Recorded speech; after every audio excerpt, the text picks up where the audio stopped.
మన వాక్యాన్ని తీసి చూస్తే కుటుంబం గురించి అనేకమైన విషయాలు వాక్యంలో మనకి కనబడతాయి.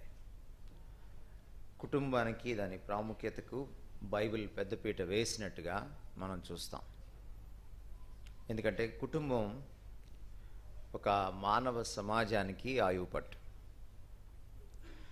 కుటుంబం ఫెయిల్ అయితే సమాజం ఫెయిల్ అవుతుంది, సమాజం ఫెయిల్ అయితే దేశం ఫెయిల్ అవుతుంది. దేశ విలువలు, దేశంలో ఉన్నటువంటి నైతిక విలువలు, దేశంలో ఉన్నటువంటి ప్రమాణాలు, దేశ ప్రగతి కుటుంబ విలువలపైన, కుటుంబ ప్రగతిపైన ఆధారపడి ఉంటుంది. అవి చాలా అవినాభావ సంబంధం కలిగి ఉంటాయి. ఏ కుటుంబాల్లో సరి అయినటువంటి సంబంధాలు ఉండవో, ప్రమాణాలు, విలువలు ఉండవో, పెంపకం ఉండదో, ఆ కుటుంబాలు దేశానికి మంచి పౌరుల్ని ఇవ్వలేవు. ఆ దేశం తత్ఫలితంగా ముందుకు వెళ్ళలేదు. దేశం ఎప్పుడు కూడా ప్రగతి సాధించాలంటే పౌరులు ప్రగతి సాధించాలి. పౌరులు ఎదిగితే దేశం ఎదుగుతుంది. దేశం అంటే మట్టి కాదోయ్, దేశం అంటే మనుషులే అన్నాడు ఒక కవి. కాబట్టి దేశం అంటే ఓ సంస్కృతో, ఫలానా బట్టలు వేసుకోవడమో, ఫలానా మాంసం తినచ్చు, ఫలానా మాంసం తినకూడదు అనో, లేకపోతే వెజ్ అనో నాన్ వెజ్ అనో, అది కాదు దేశం అంటే. దేశం అంటే బొట్టు పెట్టుకున్నారా లేదా, అది కాదు దేశం అంటే. దేశం అంటే లేకపోతే ఏదన్నా సంప్రదాయాలు పాటించారా, పండగలు చేశారా, ఇవి పాశ్చాత్య పండుగలు, ఇవి భారతీయ పండుగలు, ఇవి చేస్తేనే భారతీయత, ఇవి కాదు దేశం అంటే. దేశం అంటే మనిషి ఎదగాలి, మనిషి క్యారెక్టర్ ఎదగాలి. తిండి తింటే అందరూ ఎదుగుతారు బై డిఫాల్ట్, ఆ ఎదుగుదల కాదు. అలా మనిషి ఎదిగితే దేశం ఎదుగుతుంది. అటువంటి మనిషిని, పౌరుణ్ణి దేశానికి అందించేది కుటుంబం. అందుకనే పేరెంటింగ్ గురించి ఇంగ్లీష్లో ఒక మంచి మాట ఉంది. Parents are the first teachers and the teachers are the second parents. Parents are the first teachers and the teachers are the second parents. తల్లిదండ్రులే మొదటి గురువులు, గురువులే తర్వాతి తల్లిదండ్రులు. సో మొదటి బడి ఏంటి అంటే తల్లి ఒడి అని చెప్పచ్చు. మాకే గోధుమే. సో తల్లి ఒడిలో, ఆ బడిలో మొదటి పాఠాలు నేర్చుకుంటాడు మనిషి. And that's very important. అందుకే కుటుంబం చాలా ప్రాముఖ్యమైనది. సో కుటుంబానికి అందుకనే బైబిల్ చాలా పెద్దపీట వేయడం మనం చూస్తాం. ఒకసారి ఎఫెసీ పత్రిక 3వ అధ్యాయం 14వ వచనం చదవండి ఎవరైనా. ఎఫెసీ 3:14.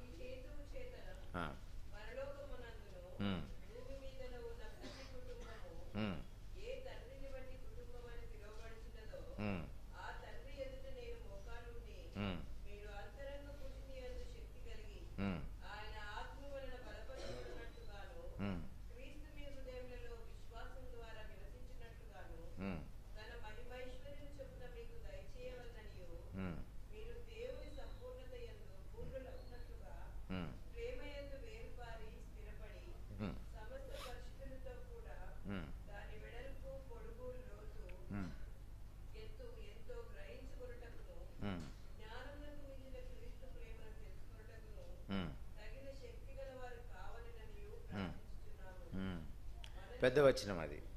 మొదటి లైన్ మళ్ళీ ఇంకోసారి చదవండి.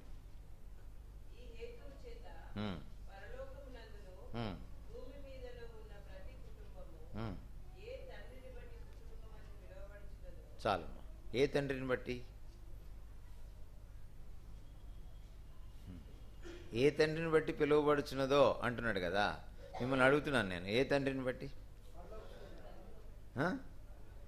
ఆ వచనం చదివితే మీకు రెండు విషయాలు అర్థమవుతున్నాయి. రెండు రకాల కుటుంబాలు ఉన్నాయి. ఏంటవి? పరలోకంలో ఉందట కుటుంబం, భూమి మీద కూడా ఉందట కుటుంబం. ఏంటి పరలోకంలో కుటుంబం ఏమిటి?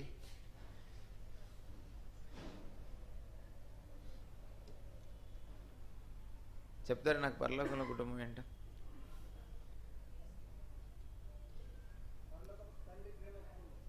అది ఏమిటది?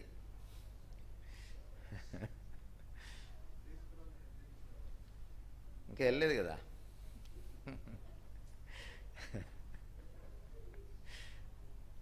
త్రియేక దేవుడే కుటుంబం. అందుకనే త్రియేక దేవత్వంలో వాళ్ళ ముగ్గురు వ్యక్తులకు, ఏక దేవుడిగా వెలిసిల్లేటువంటి ముగ్గురు వ్యక్తులకు వేరే వేరే పేర్లు పెట్టుకోలేదు ఆయన. The titles given to the persons of the Trinity or the Godhead are the titles that represent the relationship in a family. త్రియేక దేవత్వంలో వ్యక్తులకు వాళ్ళు ఆపాదించుకున్నటువంటి, బైబిల్లో రాయించినటువంటి ఆ టైటిల్స్, ఆ బిరుదులు అన్న తమ్ముడో, లేకపోతే ఇరుగు పొరుగనో, లేకపోతే స్నేహితుడనో అట్లా లేదు. తండ్రి కుమారుడు అని ఉంది. ఎందుకు ఇన్ని సంబంధాలు, మానవ సంబంధాలు ఉంటే ఆ రెండిటినే తీసుకున్నాడు ఆయన. That talks about a family, ఒక కుటుంబం. ఆ కుటుంబానికి కుటుంబం అనే పేరు ఎందుకు వచ్చిందంటే ఆయన తండ్రి కాబట్టి. ఇక్కడ కూడా కుటుంబానికి అదే తండ్రి పునాది.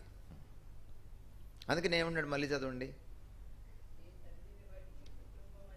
ఏ తండ్రిని బట్టి, పరలోకమందును భూలోకమందును ఏ తండ్రిని బట్టి కుటుంబం అని పిలువబడుచున్నదో. సో కుటుంబానికి ఒక పునాది, ఒక గుర్తింపు ఎక్కడి నుంచి వస్తుందంటే త్రియేక దేవుడి నుంచి వస్తుంది. Trinity is the model for the family on the earth. భూమి మీద ఉన్న కుటుంబానికి ఆ దైవ కుటుంబం, పరలోకంలోని ఆ త్రియేక దేవునిలోని కుటుంబం పునాది అన్న సంగతి మనం మర్చిపోకూడదు. అందుకనే కుటుంబాలు బాగుపడాలంటే ఆ దేవుడితో సంబంధం ఉండాలి కుటుంబానికి. ముఖ్యంగా కుటుంబ పెద్దలకి, తల్లిదండ్రులకి, కుటుంబాన్ని నడిపేవారికి, డ్రైవర్స్కి, ఆ డ్రైవింగ్ సీట్లో కూర్చున్న వాళ్ళకి. ఎందుకంటే ఆయనే పునాది. ఆ త్రియేక దేవుడే ఈ కుటుంబానికి పునాది. ఆయన్ని బట్టి ఇది కుటుంబం అన్న పేరు వచ్చింది దీనికి. భారతదేశంలో మీరు ఈ మాట వినుంటారు, వసుదైక కుటుంబం. విన్నారు ఎప్పుడైనా? వసుదైక కుటుంబం. వసుధ అంటే భూమి, భూమి ప్లస్ ఏక, వసుధ ప్లస్ ఏక, వసుదైక కుటుంబం. భూమి అంతా ఉన్నటువంటి మానవాళి ఒక్క కుటుంబమే అన్న భావన మన శాస్త్రాల్లో ఉంది. కానీ దానికి పునాది లేదు అక్కడ. ఎందుకంటే అక్కడ వాళ్ళ దేవుళ్లకు రకరకాల ఫ్యామిలీలు ఉన్నాయి. ఎవరి కుటుంబం వాళ్ళది. పాపం కొంతమంది దేవుళ్ళకి వాళ్ళ కొడుకునే సంగతి కూడా తెలియక తలనారికేశారు. పాప మా నాన్నగారికి వాళ్ళ అబ్బాయి అనే సంగతి కూడా తెలియదు. కానీ ఇక్కడ పరిస్థితి అది కాదు.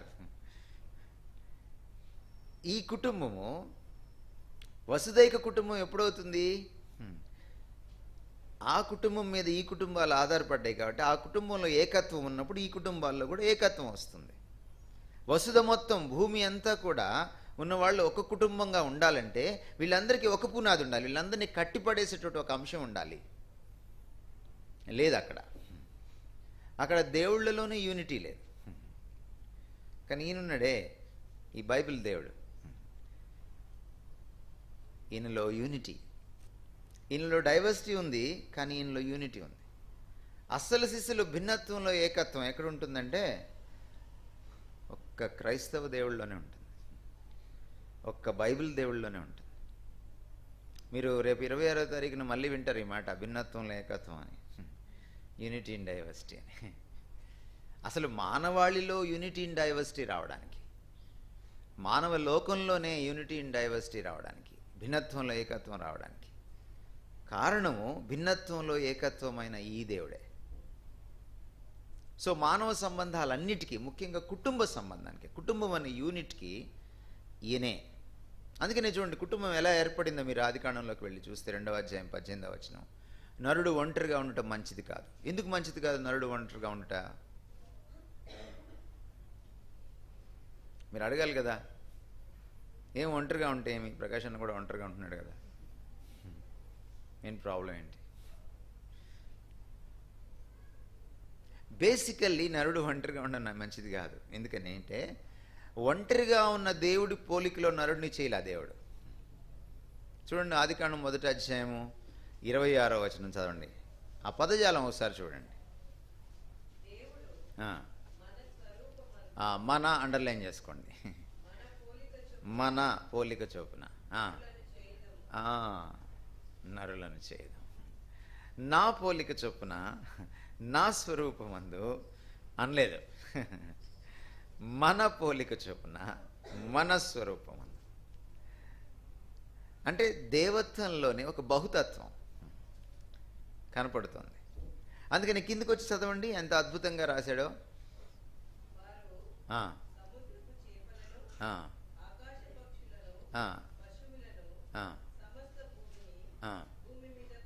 అమ్మ 28 చదువుతున్నారా?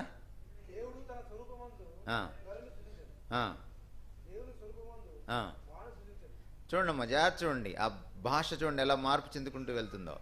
దేవుడు తన స్వరూపమందు నరుని సృజించెను. అది చదవంగానే మనం ఏమనుకుంటామంటే ఒకటి ఆదాం అనుకుంటాం. బైబిల్లో నరుడు అనే మాట ఓన్లీ ఆదాంని రిఫర్ చేస్తూ రాసిన మాట కాదు, మొత్తం మానవాళిని రిఫర్ చేస్తూ రాసిన మాట. అందులో స్త్రీలు ఉన్నారు, పురుషులు ఉన్నారు, తత్తిమా వాళ్ళందరూ ఉన్నారు. మళ్ళీ చదవండి బ్రదర్.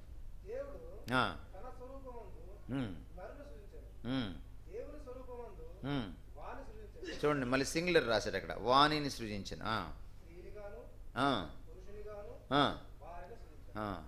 అంటే ఇప్పుడు మీరు పైకి వెళ్ళి చదువుకోవాలి. దేవుడు తన స్వరూపమందు స్త్రీని గాను పురుషుని గాను వారిని సృజించారు. అంటే ఆయన పోలికలోనే ఆ బహుతత్వం ఉంది. ఇప్పుడు మీరు ఈ వెలుగులో, అంటే 1వ అధ్యాయం 26, 27 వచనాల వెలుగులో 2వ అధ్యాయం 18వ వచనం చదవాలి.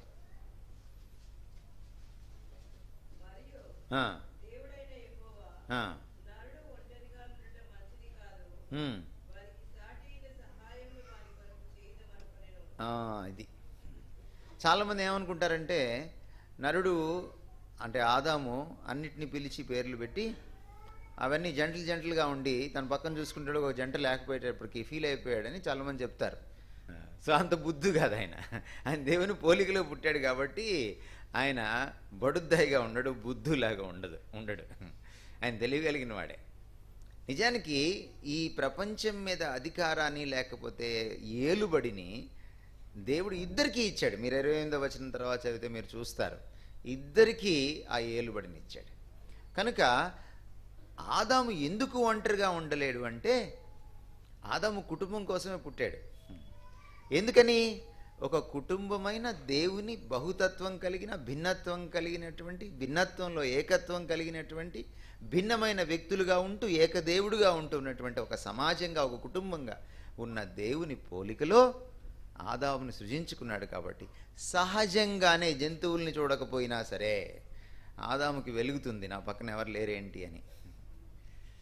అందుకనే ఆపరేషన్ థియేటర్లోకి తీసుకెళ్ళి ఎనస్థీషియా ఇచ్చి మత్తుమంది ఇచ్చి ఆదాముని మళ్ళీ తీసుకొచ్చి కళ్ళు తెరిచి చూడు బాబు అని అంటే, అసలు అంతకుముందు ఎప్పుడూ చూడని హవనం ఆయన చూడంగానే తనదిగా ఫీల్ అయ్యి మొట్టమొదటి పాట రాసేశాడు. ఫస్ట్ సోలో అది, ఆ తర్వాత డ్యూయెట్లు వచ్చినాయి. కారణం ఏంటంటే సహజంగానే సోలో వచ్చింది మనోడికి. ఎందుకంటే తనది అన్న భావన. సో మనం అర్థం చేసుకోవాల్సింది ఏంటంటే Trinity is the basis for the unity of the family. ఒక కుటుంబం సమైక్యతకు, ఒక కుటుంబం అద్భుతంగా ఉండడానికి ఆయనే పునాది. ఆయన్ని బట్టే కుటుంబం అనే పేరు మనకు వచ్చింది. కనుక ఏ కుటుంబాలు ఈ పరలోకపు తండ్రిని విస్మరిస్తాయో, ఏ కుటుంబాలు ఈ బైబిల్ దేవుణ్ణి విస్మరిస్తాయో, ఆ కుటుంబాలు అద్భుతంగా ఉండలేవు. తత్ఫలితంగా ఆ దేశం అద్భుతంగా ఉండలేదు, ప్రగతి సాధించలేదు. కారణమే అది. భారతదేశం ఇప్పటికి మనకి స్వాతంత్రం వచ్చి దాదాపు 70 సంవత్సరాలు అవుతుంది. రిపబ్లిక్ డే చేసుకుంటున్నాం మనం ఎందుకు ప్రగతి సాధించలేకపోయాం? ఇంకా మనము వర్ధమాన దేశంగా, అంటే ఎదుగుతున్న దేశంగానే, ఎదిగిపోయిన దేశంగా ఎందుకు లేము? ఇంకా డెవలపింగ్ కంట్రీగా ఉన్నాం కానీ డెవలప్డ్ కంట్రీగా లేము. ఎందుకని? మనం చాలాసార్లు చూస్తాం, పాశ్చాత్య దేశాలను చూస్తే అక్కడ ఏదో రొచ్చు రోత ఉన్నట్టుగా మనకు కనపడుతుంది. అంతకంటే రొచ్చు రోత మనకు అంతకంటే ముందే ఉంది. మనకి ఇక్కడ మీరు వెళ్ళి మన శిల్పాలన్నీ చూస్తే మీకు అర్థమవుతుంది ఎంత అద్భుతంగా ఉంటాయో మన శిల్పాలు. ఎందుకు వాళ్ళు ఎదిగారంటే వాళ్ళ ఫ్యామిలీ యూనిట్ చాలా పటిష్టంగా ఉంటుంది. జార్జ్ బానా అని ఒక రీసెర్చ్ కంపెనీ, జార్జ్ బానా ఇంక్ అనే కంపెనీ, అసలు అమెరికాలో ఫ్యామిలీ విలువలు పడిపోయినాయా? ఎందుకంటే వాళ్ళకి పెళ్ళికి ముందే ప్రెగ్నెన్సీ రావడం, ఆడపిల్లలకి టీనేజ్లో తల్లిదండ్రుల నుంచి విడిపోవడం 18 ఏళ్ళప్పుడు, ఇండిపెండెంట్ నేచరు, ఇవన్నీ చూసిన తర్వాత చూసేవాడికి ఎలా ఉంటుందంటే అమెరికాలో కుటుంబ విలువలు పడిపోయినాయి. సో అమెరికా దేశం అంతా వాళ్ళు సర్వే చేశారు. I've got that book, beautiful book. Survey చేస్తే వాళ్ళకి అర్థమైంది అమెరికా సక్సెస్ ఇంకా ఏంటంటే వాళ్ళ కుటుంబాలు మీడియా చెప్పినట్టుగా అందరూ అనుకున్నట్టుగా కాకుండా చాలా పటిష్టంగా ఉన్నాయి. దేవుణ్ణి ఇంకా నమ్ముతున్నాయి, బైబిల్ని దేవుని వాక్యం అని నమ్ముతున్నాయి. And that is the reason వాళ్ళు ఈరోజుకి ఇంకా నిలబడి ఉన్నారు అగ్రరాజ్యంగా. కమ్యూనిస్ట్ దేశాలు చాలా గొప్పగా ఎదిగి, రష్యా మీకు తెలుసు, శ్రీశ్రీ పద్యం రాస్తూ గర్జించు రష్యా, గాండ్రించు రష్యా అన్నాడు. అంటే రష్యాని సింహంతో పోల్చాడు. కానీ రష్యా ఆ తర్వాత సింహంగా ఉండలేకపోయింది. ఈ రోజుకి ఒకే ఒక అగ్రరాజ్యంగా మిగిలింది ఏంటంటే అమెరికా. ఇంకా ఎందుకంటే కారణం ఏంటంటే ఆ విలువలు ఇంకా పోలా. 80%, 70% విలువలు చచ్చిపోయినా ఇంకా 20%, 30% విలువలు ఉండిపోయినాయి. సొదొమ గొమొర్రాలను దేవుడు ఎందుకు నాశనం చేశాడంటే మంచి లోపించింది కనుక, చెడు ప్రబలిందని కాదు. అందుకనే బేరాలాడుతూ వచ్చి అబ్రహాము ఆగిపోయాడు. ఇంకా బేరం ఆడలేకపోయాడు. ఎందుకంటే ఆయన చెప్పిన లాస్ట్ నెంబర్ ఉందే, అంతమంది కూడా లేరు అక్కడ నీతిమంతులు. అమెరికాలో ఇంకా నీతిమంతులు ఉన్నారు కాబట్టి, ఇంకా నైతిక విలువలు ఇంకా బ్రతికే ఉన్నాయి కాబట్టి ఆ దేశం ఇంకా బ్రతికే ఉంది. ఈరోజు చాలా బోల్డ్గా మాట్లాడేటువంటి ఒక అధ్యక్షుని కూడా ఇచ్చాడు వాళ్ళకి దేవుడు, ఓపెన్గా. 128 దేశాలు కాదంటే మొన్న ఐక్యరాజ్య సమితిలో ఒక్క దేశం నిలబడి మీరందరూ ఓటేయకపోయినా పర్లేదు, మా నిర్ణయం ఇదే, ఇస్రాయేల్ని మేము ఈ విధంగా రికగ్నైజ్ చేస్తున్నాం, గుర్తిస్తున్నాం. మొన్నటిదాకా టెల్ అవీవ్ దాని రాజధాని అన్నారు. ఇప్పటి నుంచి మేము చాలా స్పష్టంగా అందరికీ ప్రకటిస్తూ గుర్తిస్తున్నాం యెరూషలేము దాని రాజధాని అని. సో ఆ ధైర్యం, ఆ బోల్డ్నెస్ ఎలా వస్తుందంటే కుటుంబ విలువలను బట్టి వస్తుంది. అందుకనే బైబిల్లో కుటుంబానికి చాలా పెద్దపీట వేశారు. మనం ఏంటంటే చెప్పుకోవడం ఎక్కువ, మనకి ఇక్కడ చూపించడం తక్కువ. అందుకని ఈరోజు మీకు చెప్పాలనుకుంటున్నాను, మీరు కుటుంబాన్ని ఎలా కట్టుకుంటున్నారు.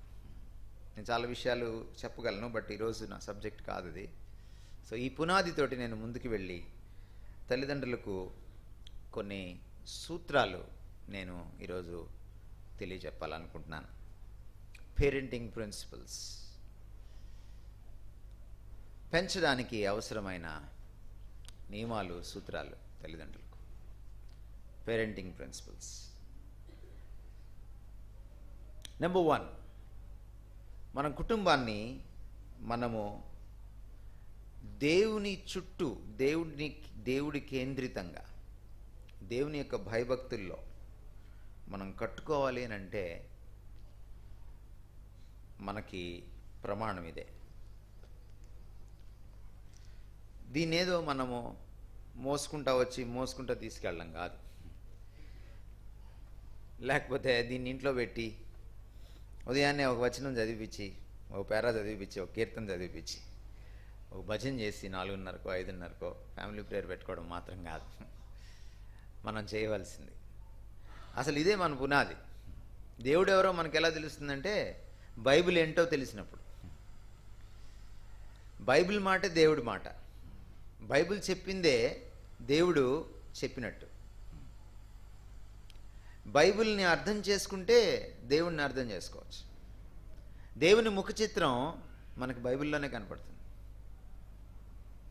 అందుకనే దేవుడు ఇశ్రాయేలీయులకి ఏమని చెప్పాడంటే, మీరు మీ కుటుంబ విలువల్ని కాపాడుకోవాలి, మీ కుటుంబంలో వాక్యానికి మీరు పెద్దపీట వేయాలి అని చాలా స్పష్టంగా చెప్పడం జరిగింది.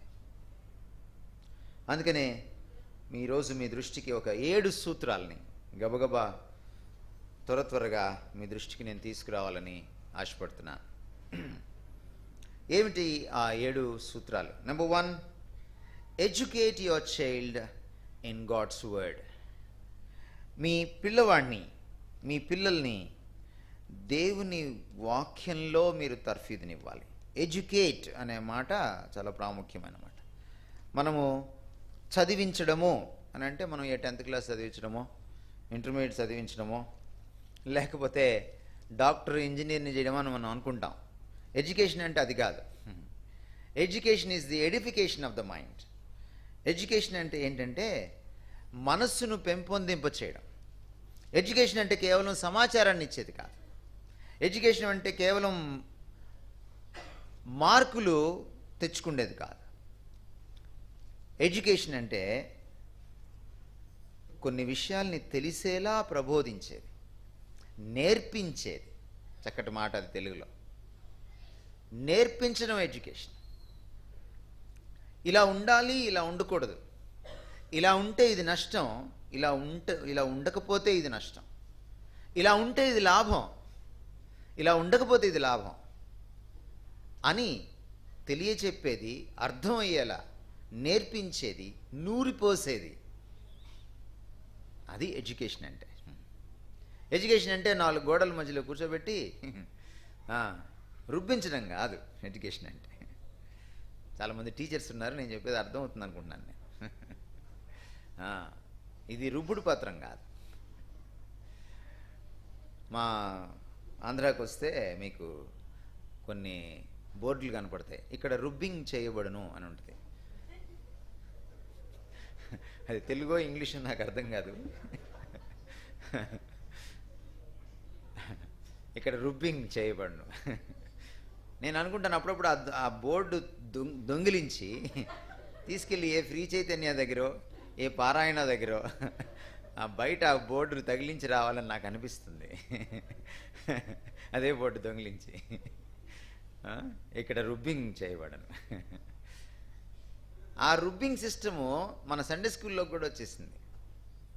కంఠత వాక్యం చెప్పు, కంఠత వాక్యం చెప్పిస్తే ఏం రాదు, మళ్ళీ రుబ్బింగే అది. ఎవరైనా ఇంటికి వెళ్తే వాళ్ళు చిన్నపిల్లల్ని పిలిచి చెప్పమ్మా అంకుల్కి చెప్పమ్మా అని 23వ దావీదు కీర్తన చెప్పించడం, లేకపోతే 1వ అధ్యాయం చెప్పించడం. పాపం ఆ చిన్నది పాపం ఆ 23వ దావీదు కీర్తన ముద్దుగా చెప్తే దానికి అర్థం తెలియదు. రుబ్బింగ్ చేయబడినొద్దు. ఎడ్యుకేషన్ అంటే అది కాదు.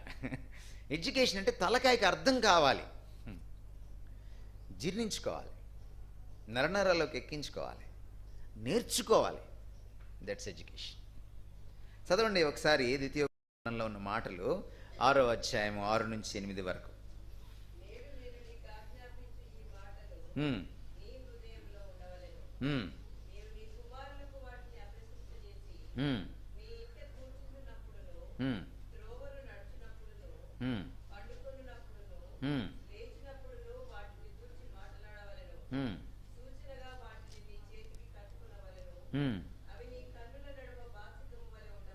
ఉమ్, నీ ఇంటి ద్వార బంధముల మీదను ఉమ్, నీ గౌనుల మీదను వాటిని వ్రాయవలెను. ఉమ్. చూడమ్మా ఎందుకు అట్లా అంటున్నాడు? ఎవరు నేర్పించాలట? ఆ? పిల్లలకి ఎవరు నేర్పించాలి? తల్లిదండ్రులు. ఉమ్. 11వ అధ్యాయము 19వ వచనము. నీవు నీ ఇంట కూర్చుంటున్నప్పుడు, ఆ, త్రోవలు నడుచున్నప్పుడు, ఆ, పండుకొనున్నప్పుడు, ఆ, లేచినప్పుడు ఆ, వాటిని గూర్చి మాట్లాడుచు ఉమ్. వాటిని మీ పిల్లలకు నేర్పి, ఆ, వాటిని గురించి మాటలాడుచు వాటిని మీ పిల్లలకు నేర్పి. థియాలజీ కాలేజ్ ఎక్కడో ఉండదు, అమ్మ ఒళ్ళో ఉంటుంది. జాన్ వెస్లీ పేరు ఎప్పుడైనా విన్నారా? ఎవరైనా? చార్ల్స్ వెస్లీ, జాన్ వెస్లీ విన్నారా? ఎవరైనా? సూజన్ వెస్లీ కొడుకంటే ఆయన ఏం చేశాడు? ఇంక అంతకంటే ఆయనకి ఏం లేదా?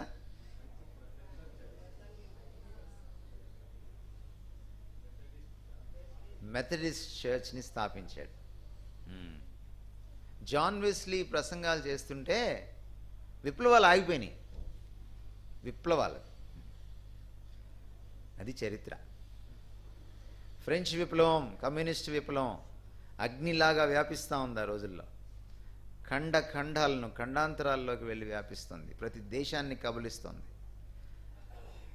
అసలు ప్రపంచమంతా కమ్యూనిస్టు మయమైపోయేది. అలాంటి పరిస్థితుల్లో యూరప్లో కొన్ని దేశాలు క్రైస్తవ దేశాలుగా మిగిలిపోయినాయి. కమ్యూనిస్ట్ దేశాలు అవలా.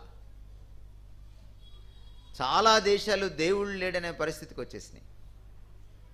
చూడండి, మీకు నేను చెప్పే విషయాలు, వాక్యం ఎంత గొప్పదో. జాన్ వెస్లీ మాట్లాడుతుంటే కొన్ని దేశాలు అలాగా దేవుడు వాటిని కాపాడేశాడు.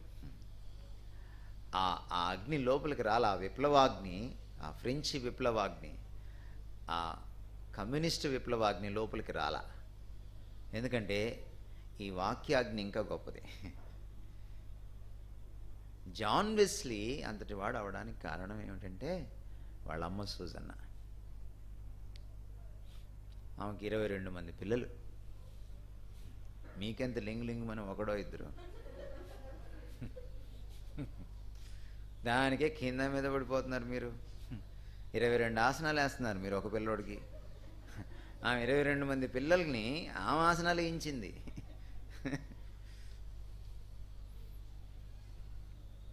అందుకనే మెథడిస్ట్ చర్చ్ వాళ్ళు ఏమంటారంటే, మా మెథడిస్ట్ చర్చ్లో ఈ మెథడ్ అంతటికి, ఈ క్రమశిక్షణ అంతటికి కారణం జాన్ వెస్లీ కాదు, వాళ్ళ అమ్మ అంటారు.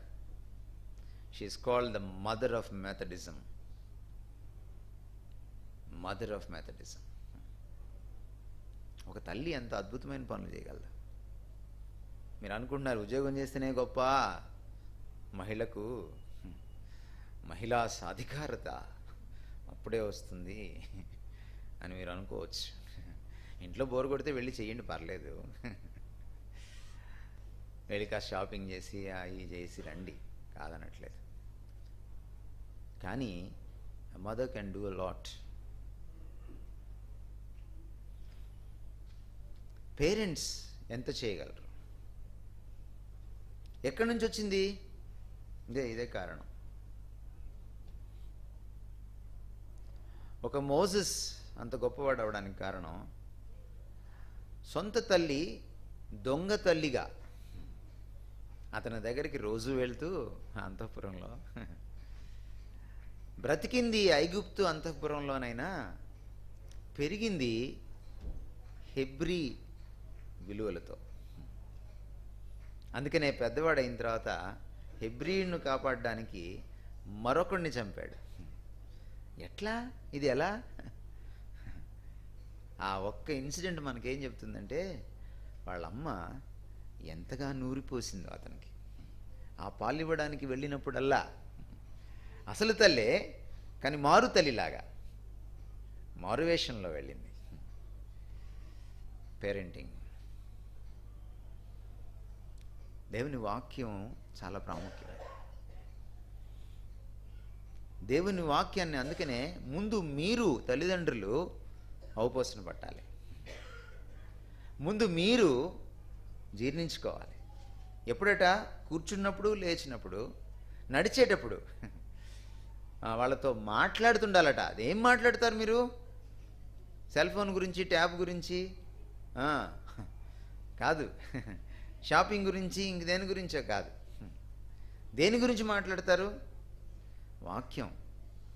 అంటే వాక్యాన్ని సహజ సిద్ధంగా, ఏదో ఒక ఫ్యామిలీ ప్రేయర్ అని మట్టుకే కాకుండా, మంచిది ఫ్యామిలీ ప్రేయర్ అనేది మంచి సంప్రదాయం, అది దాన్ని తీసివేయకండి. కానీ అది సరిపోదు. ఏదో ఒక సెట్ టైం పెట్టుకొని ఆ టైంలో మమ అనిపించుకున్నట్టు ఏదో మొక్కుబడిగా ఒక పాట పాడి, నువ్వు చేయి ప్రార్థన అని ఈరోజు ఒక అబ్బాయికి, నువ్వు చేయి ప్రార్థన అని ఇంకొక అమ్మాయికి మనం వంతులేస్తాం కదా. ఫ్యామిలీ ప్రేయర్కి వస్తేనే టిఫిన్ పెడతాను. నేను జాషువన్ ఒక ఆయన్ని కలిసాం. వాళ్ళమ్మ భోజనం పెట్టేది కాదంట, ప్రార్థన చేయకుండా, బైబిల్ చదవకుండా, చర్చికి వెళ్ళకుండా. ఈరోజు వాడు చర్చికి వెళ్ళడమే మానేశాడు. 50 ఏళ్ళు పైచిలుకు అలవాట్లకి బానిస అయిపోయాడు. రేపో మాపో పోయేటట్టున్నాడు. ఉద్యోగం చేస్తున్నాడు ఎక్కడో చిన్న చిత్తక షాప్లో. నేను మాకు కలిశాడు. ఏమయ్యా చర్చికి వెళ్ళంటే, ఏమో సార్ నేను వెళ్ళను చర్చికి అన్నాడు. మా అమ్మ చాలా మంచి బిలీవరు, నన్ను చాలా భక్తిగా భయంతో పెంచింది, కానీ నేను ఎప్పుడు చర్చిలో సరిగా కూర్చోలేదన్నాడు. అంటే మీరు మాట్లాడాలి వాళ్ళతోటి, చెప్పాలి, వాళ్ళకి అర్థమయ్యేటట్టు వాక్యం చెప్పగలగాలి. మీరు ముందు మీకు అర్థం కావాలి కదా వాక్యం. అర్థమైతే వాళ్ళకి అర్థమయ్యేటట్టుగా మీరు చెప్పగలుగుతారు. ఈరోజు యువత ప్రశ్నలన్నిటికీ ఇందులో జవాబులు ఉన్నాయి. మీరు ఎప్పుడైనా స్టడీ చేశారా? అసలు మీ యువకుల్ని, మీ పిల్లల్ని ఎప్పుడైనా స్టడీ చేశారా? వాళ్ళని దీని వెలుగులో, వాక్యపు వెలుగులో స్టడీ చేశారా? ఎందుకు మీ పిల్లోడు అంత అల్లరి చేస్తున్నాడు, దాని గురించి వాక్యం ఏం చెప్తుంది? ఎప్పుడైనా స్టడీ చేశారా? మీరు దీన్ని నమ్మాలి. ముందు దీంట్లో సొల్యూషన్ ఉందని మీరు నమ్మాలి. వాక్యానికి ఆ శక్తి ఉంది. అయితే వాక్యాన్ని మనము వాళ్ళకి సరిగా వివరించినప్పుడు వాడికి వాక్యం పట్ల శ్రద్ధ పెరుగుతుంది. వాక్యంలో ఇలా ఉందిరా, ఈ మాట వాక్యంలో ఎప్పుడో ఉంది, అవునా? చూస్తాడు అప్పుడు వచ్చి. సో తల్లిదండ్రులకు మొట్టమొదట వాక్యం చేత ఎడ్యుకేట్ అవ్వాలి. వాళ్ళ మనసులు వాక్యం చేత అవి పెంపొందింపబడాలి, డెవలప్ అవ్వాలి. మీ మైండ్స్ ముందు మీరు పిల్లల్ని పెంచేటప్పుడు ఎదురయ్యే ప్రతి సమస్యను వాక్యపు కళ్ళద్దాల్లో చూడగలిగి, విమర్శించగలిగి, విశ్లేషించగలిగి ఉండాలి. అప్పుడే మీరు విలువలు నూరిపోయగలుగుతారు. వాక్యంలో ఉన్న సత్యాల్ని మీరు ఒట్టి కథలు చెప్తే కుదరదు వాళ్ళకి. ఈరోజు కథలు చెప్తే వినరు. మీరు ఆ విలువల్ని చాలా అందంగా చెప్పగలగాలి వాళ్ళకి. మీరు ఇది చేయకూడదురా అంటే కుదరదు. ఈరోజు పిల్లలతో ఎందుకు చేయకూడదో చెప్పాలి, ఎందుకు చెయ్యాలో కూడా చెప్పగలిగి ఉండాలి. వాళ్ళు అడుగుతారు మిమ్మల్ని. మీరు చిన్నపిల్లల పుస్తకం చదివి ఉంటారు కదా, టెల్ మీ వై. ఎందుకు వై? ఎందుకు స్టార్స్ మినుకు మినుకుమంటూ మెరుస్తుంటాయి? ఒక ప్రశ్న టెల్ మీ వైలో. చెప్పగలిగి ఉండాలి అమ్మ, నాన్న. ఆకాశంలో చుక్కలు ఎందుకు మెరుస్తాయి? అలాగే వాక్యంలో విషయాల్ని చెప్పగలిగి ఉండాలి. అప్పుడు అరే ఇందులో ఏదో ఉంది, నేను ఈరోజు వాక్యం ఇలా చదువుతున్నానంటే, ఈ పుస్తకాన్ని ఇలా ప్రేమించగలుగుతున్నానంటే కారణం అదే. నేను ఫస్ట్ థియాలజీ నేర్చుకుంది మా అమ్మ వాళ్ళలో, ఇంకెక్కడ నేర్చుకోవాలా. ఆ తర్వాత ఈయూకి వెళ్ళాను. ఇంతవరకు ఒక థియాలజికల్ కాలేజ్కి వెళ్ళాలి నేను. ఈరోజు ఒక థియాలజికల్ ఇన్స్టిట్యూట్ స్థాపించాను నేను జాషువాని కలిసి. కారణం అదే. అమ్మ నేర్పిస్తుంది, నాన్న నేర్పిస్తాడు. చాలా ప్రాముఖ్యం. కొంతమంది ఇళ్లలో నాన్నలు సరిగ్గా పనిచేయరు, కొంతమంది ఇళ్లలో అమ్మలు సరిగ్గా పనిచేయరు. కనీసం ఒక్కళ్ళన్నా పనిచేస్తే, ఇద్దరు పనిచేస్తే బేష్ మంచిది. So educate your child in God's word. ఎందుకంటే దేవుని వాక్యము ఇచ్చే ఎడ్యుకేషన్ నిలబడిపోతుంది. ఈరోజు ప్రపంచం సాంస్క్రిట్ నేర్పిస్తుంది మీ పిల్లలకి. 96 మార్కులు వస్తాయి మీ పిల్లలకి, కానీ మీ పిల్లలకి సాంస్క్రిట్ రాదు. ఇంత అద్భుతమైన చదువు మంది. ఈరోజు మీరు బయటికి వెళ్ళండి, బీటెక్ చదువుతారు మన పిల్లలు, కానీ వాళ్ళు నేర్చుకున్న బీటెక్ 10 ఏళ్ళు వెనకబడిన బీటెక్. మీరు వెళ్ళి ఇండస్ట్రీకి వెళ్ళి చూడండి కావాలంటే. 10 years వెనకబడినటువంటి సిలబస్ నేర్చుకుంటున్నారు ఈ రోజున. ఒక్క ప్రభుత్వం పట్టించుకోలేకపోతుంది. చదువుకొని మొద్దులు కాలేజీలు పెట్టారు, చదువుకొని మొద్దులు ముఖ్యమంత్రులు అయ్యారు. మన దౌర్భాగ్యం. కనీసం కాలేజీకి కూడా వెళ్ళిన వాళ్ళు ముఖ్యమంత్రులు ప్రధానమంత్రులు అవుతున్నారు. మన దౌర్భాగ్యం. వాళ్ళకి అర్థం కావట్లేదు ఎడ్యుకేషన్ అంటే ఏమిటో. 10 years బీటెక్ సిలబస్ ఈరోజు వెనకబడి ఉంటే నువ్వు బయటికి వెళ్తే ఏం పనికి వస్తావు? That's a problem. ఎంబీబీఎస్ అయిపోయిన తర్వాత వీడికి క్లినికల్ ఎక్స్పోజర్ ఉండదు. అదే మీరు బయట దేశాలకు వెళ్ళి చూడండి, వాళ్ళు ఎంబీబీఎస్ అయిపోతే వాళ్ళు ఎలా ఆరితేరు ఉంటారు. ప్రాక్టీస్ చేయాలంటే ఆస్ట్రేలియాలో ఒక డాక్టర్ 11 సంవత్సరాలు చదవాలి. మనకు 6.5 సంవత్సరాలకు ఎంబీబీఎస్ డిగ్రీ ఇస్తారు, కానీ వాడు పనికిరాడు. అందుకే పీజీ చేయాలి. పనికి మాలిన ఎడ్యుకేషన్ ఈరోజు ప్రొడ్యూస్ చేసుకున్నాం. కానీ ఈరోజు ఈ ఎడ్యుకేషన్ మీరు ఇస్తే పిల్లలకి అది జీవితాంతం నిలబడిపోతుంది. మీరు త్రాస్ తీసుకొని ఇటుపక్క లౌకికమైన చదువు, ఇటుపక్క వాక్యానుసారమైన దైవికమైన చదువు వేస్తే ఇది నిలబడిపోతుంది. ఈ విలువ మీకు తెలియాలి. దౌర్భాగ్యం ఏంటంటే సండే రోజు కూడా తీసుకెళ్ళి స్కూల్కి పంపిస్తున్నారు, కాలేజీకి పంపిస్తున్నారు తల్లిదండ్రులు పిల్లల్ని.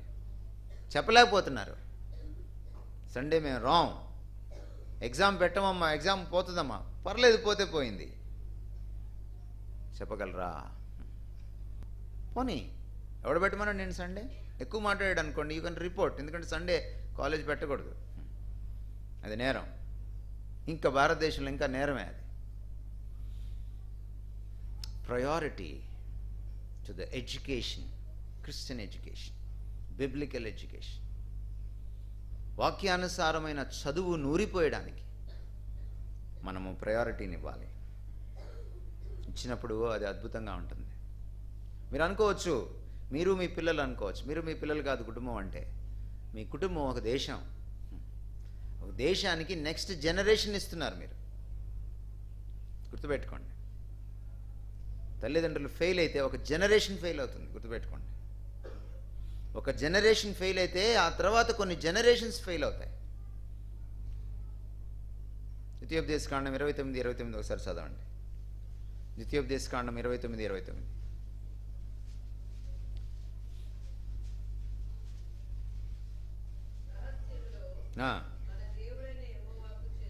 రహస్యములు మన దేవుడైన యెహోవాకు చెందును. కాబట్టి మర్మాల గురించి ప్రశ్నలు అడగద్దు. అసలైన ప్రశ్న అసలైన జవాబు అక్కర్లేదు మనకి. నెక్స్ట్ లైన్ చదవండి. ఈ ధర్మశాస్త్ర వాక్యములు అన్నింటినీ అనుసరించి నడుచుకున్నట్లు బయలుపరచబడినవి. ఇదిగోండి, బయలుపరచబడినవి ఎల్లప్పుడు మనవియు మన సంతతి వారివి అగునని చెప్పు. Legacy needs to be continued. దేవుడు ఎందుకు ఇచ్చాడో తెలుసా దీన్ని? ఇది మీకు, మీ పిల్లల పిల్లలకు. Are you passing on this education? It's very important. Fail అయ్యారా? మీరు ఫెయిల్ అవడం కాదు, మీ పిల్లలు ఫెయిల్ అవడం కాదు, మీ కుటుంబం ఫెయిల్ అవడం కాదు, ఒక జనరేషన్ ఫెయిల్ అవుతుంది, దేశం ఫెయిల్ అవుతుంది. Remember this. రెండవది, guard your child from falsehood in the education system. ఈరోజు బయటికి పంపిస్తున్నారు మీ పిల్లల్ని, తప్పు బోధిస్తారు చాలా చోట్ల. అసత్యం వాళ్ళ మనసుల్లోకి వెళ్ళిపోతుంది. మీరే కాచుకోవాలి మీ పిల్లల్ని. సాయంత్రం కూర్చోబెట్టి వాళ్ళతో మాట్లాడాలి. ఏం చెప్పారు ఈరోజు, ఎవరితో మాట్లాడావు? చాలా ఫ్రెండ్లీగా, ఏదో ఒక సిబిఐ ఎంక్వైరీ లాగా కాకుండా, పోలీసు వాడు మాట్లాడినట్టు కాకుండా ఫ్రెండ్లీగా. Parents, I want to tell you, be a friend to your child. వాడు మొత్తం చెప్తాడు మీకు, మొత్తం. పిల్లోడికి ఇంకా మనలాంటి బుద్ధులు రావు. వాడు బోలాగా మాట్లాడతాడు. మీరు భయపెట్టండి వాడిని, మీకు చెప్పడు వాడు. మీకు భయపెట్టద్దు పిల్లల్ని. Be a friend. భయభక్తులు నేర్పించడం వేరు, పిల్లలకి భయపెట్టడం వేరు. అమ్మో, నాన్నంటే భయం, అమ్మంటే భయం, అది చాలా డేంజర్. గుర్తుపెట్టుకోండి. కొన్నిసార్లు వాడు ఆత్మహత్య చేసుకునేదాకా మీకు తెలియదు వాడు ఎంత బాధపడుతున్నాడు. వాడు ఒక పాపంలో, తప్పులో ఇరుక్కుపోయేదాకా, ఒక నేరంలో ఇరుక్కుపోయేదాకా మీకు తెలియదు వాడు ఎంత బాధపడ్డాడో. ఈ మధ్యలో ఫాల్స్హుడ్ నుంచి మీరు ఎట్లాగా వాడిని కాపాడుకుంటారు, మీ పిల్లాడిని ఎట్లాగా మీరు కాపాడుకుంటారు తప్పు నుంచి. Be a friend. యేసుక్రీస్తు పిల్లలు తన దగ్గరికి రాకుండా శిష్యులు ఆపితే ఏమన్నాడు? రానివ్వండి వాళ్ళని ఆటంకపరచద్దు. నాన్న సముఖానికి కొడుకు రాగలుగుతున్నాడా? తల్లి సముఖానికి కొడుకు కూతురు రాగలుగుతున్నారా? వస్తే వచ్చారు, డబ్బులు తీసుకోవడానికో, ఇంక దేనికో, మారాన్ చేయడానికో, మీ చేత ఓ కొబ్బరి లవ్స్ చేయించుకోవడానికో. కానీ మీరు వాళ్ళతో మాట్లాడతారా? మీ ముచ్చట ఎలా ఉంటుంది? తెలంగాణలో మీరు ముచ్చట అంటారు కదా, మీ ముచ్చట ఎలా ఉంది? That's very important. పిల్లలతో స్పెండ్ చేసి వాళ్ళతో మీరు ముచ్చటించడం, సహజమైన ముచ్చట కానీ మీకు లేకపోతే, వాళ్ళకి ఏం జరుగుతుందో ఆ దినంలో, మీ యొక్క యాబ్సెన్స్లో, మీరు లేనప్పుడు, స్కూల్లో, ఆఫీసులో, లేకపోతే కాలేజీలో మీకు తెలియకపోతే వాళ్ళని తప్పు నుంచి మీరు కాపాడలేరు. గమనించండి ఈ విషయాన్ని. You need to be a friend. యేసుక్రీస్తు గురువుగా ఉండి, దేవుడై ఉండి, శిష్యులు పాదాలు కడిగి, ఈరోజు నుంచి మీరు నా స్నేహితులు అని ఎందుకు అన్నాడు? స్నేహితులు అనేటప్పుడు ఆయన ఒక మాట అన్నాడు. ఏమన్నాడు తెలుసా? నా తండ్రి నాకు చెప్పినవన్నీ మీకు చెప్పేసాను, నేనేం దాచుకోలేదు అన్నాడు. అన్నాడా? కాబట్టి ఈ దినం నుంచి మీరు నా శిష్యులు కాదు, మీరు నా స్నేహితులు అన్నాడు. Because I have revealed everything that whatever my father has revealed to me అన్నాడు. రివలేషన్. ఫ్రెండ్షిప్లో రివలేషన్ ఉంటుంది. ఎక్కడైతే స్నేహం ఉంటుందో అక్కడ ఏముంటుంది?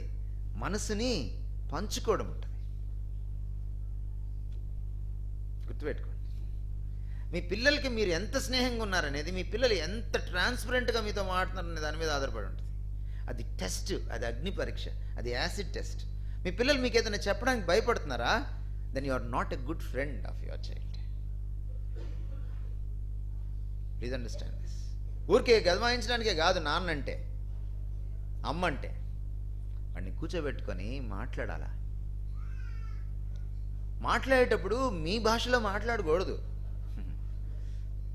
వాళ్ళ భాషలో మాట్లాడాలి. ఎప్పుడు పేరెంట్ లాగా అధికార స్వరంతో మాట్లాడుతున్నారనుకోండి, వాడికి కూడా ధిక్కార స్వరం వస్తుంది. అప్పుడప్పుడు దిగి, ఒక మనిషిలో 3 ఈగోలు ఉంటాయని చెప్తుంది psychology. Parent ego, adult ego, child ego. అలాగే చైల్డ్లో కూడా వాడికి కూడా ఉంటాయి అన్నమాట 3 ఈగోలు. మనం ఎప్పుడు పేరెంట్ టు చైల్డ్ మాట్లాడకూడదు, లేదా అడల్ట్ టు చైల్డ్ మాట్లాడకూడదు. చైల్డ్తో మాట్లాడేటప్పుడు చైల్డ్ టు చైల్డ్ మాట్లాడాలి. అప్పుడు వస్తాయి విషయాలు బయటికి. అప్పుడు మీ పిల్లల్ని మీరు కాపాడుకోగలుగుతారు. It's very important. దేవుడు ఎందుకు మనిషి అవ్వాలి? పాపం మెరుగున వాడు ఎందుకు పాప అవ్వాలి? పాపుల మధ్యలో జీవించాలి, పాపంగా మారిపోవాలి. మీరు కూడా అవతారం ఎత్తాలి. మీరు కూడా ఆయన దేవుడు నరావతారిగా ఎలా వచ్చాడో, పెద్దలైన మీరు పిల్లల అవతారంలోకి రావాలి, దిగిపోవాలి. పిల్లలు కాని మీరు పిల్లల యొక్క స్నేహితులుగా, పాపి కాని దేవుడు పాపుల స్నేహితుడు ఎలా అయ్యాడు, మనిషి కాని దేవుడు మనిషి ఎలా అయ్యాడు, దాసుడు కానివాడు దాసుని స్వరూపం ఎలా ధరించాడు. పేరెంట్స్ కూడా ఇన్కార్నేట్ అవ్వాలి, అప్పుడు మీరు కాపాడుకోగలుగుతారు. ఇది చాలా ప్రాముఖ్యమైనది. సామెతలు 22:6.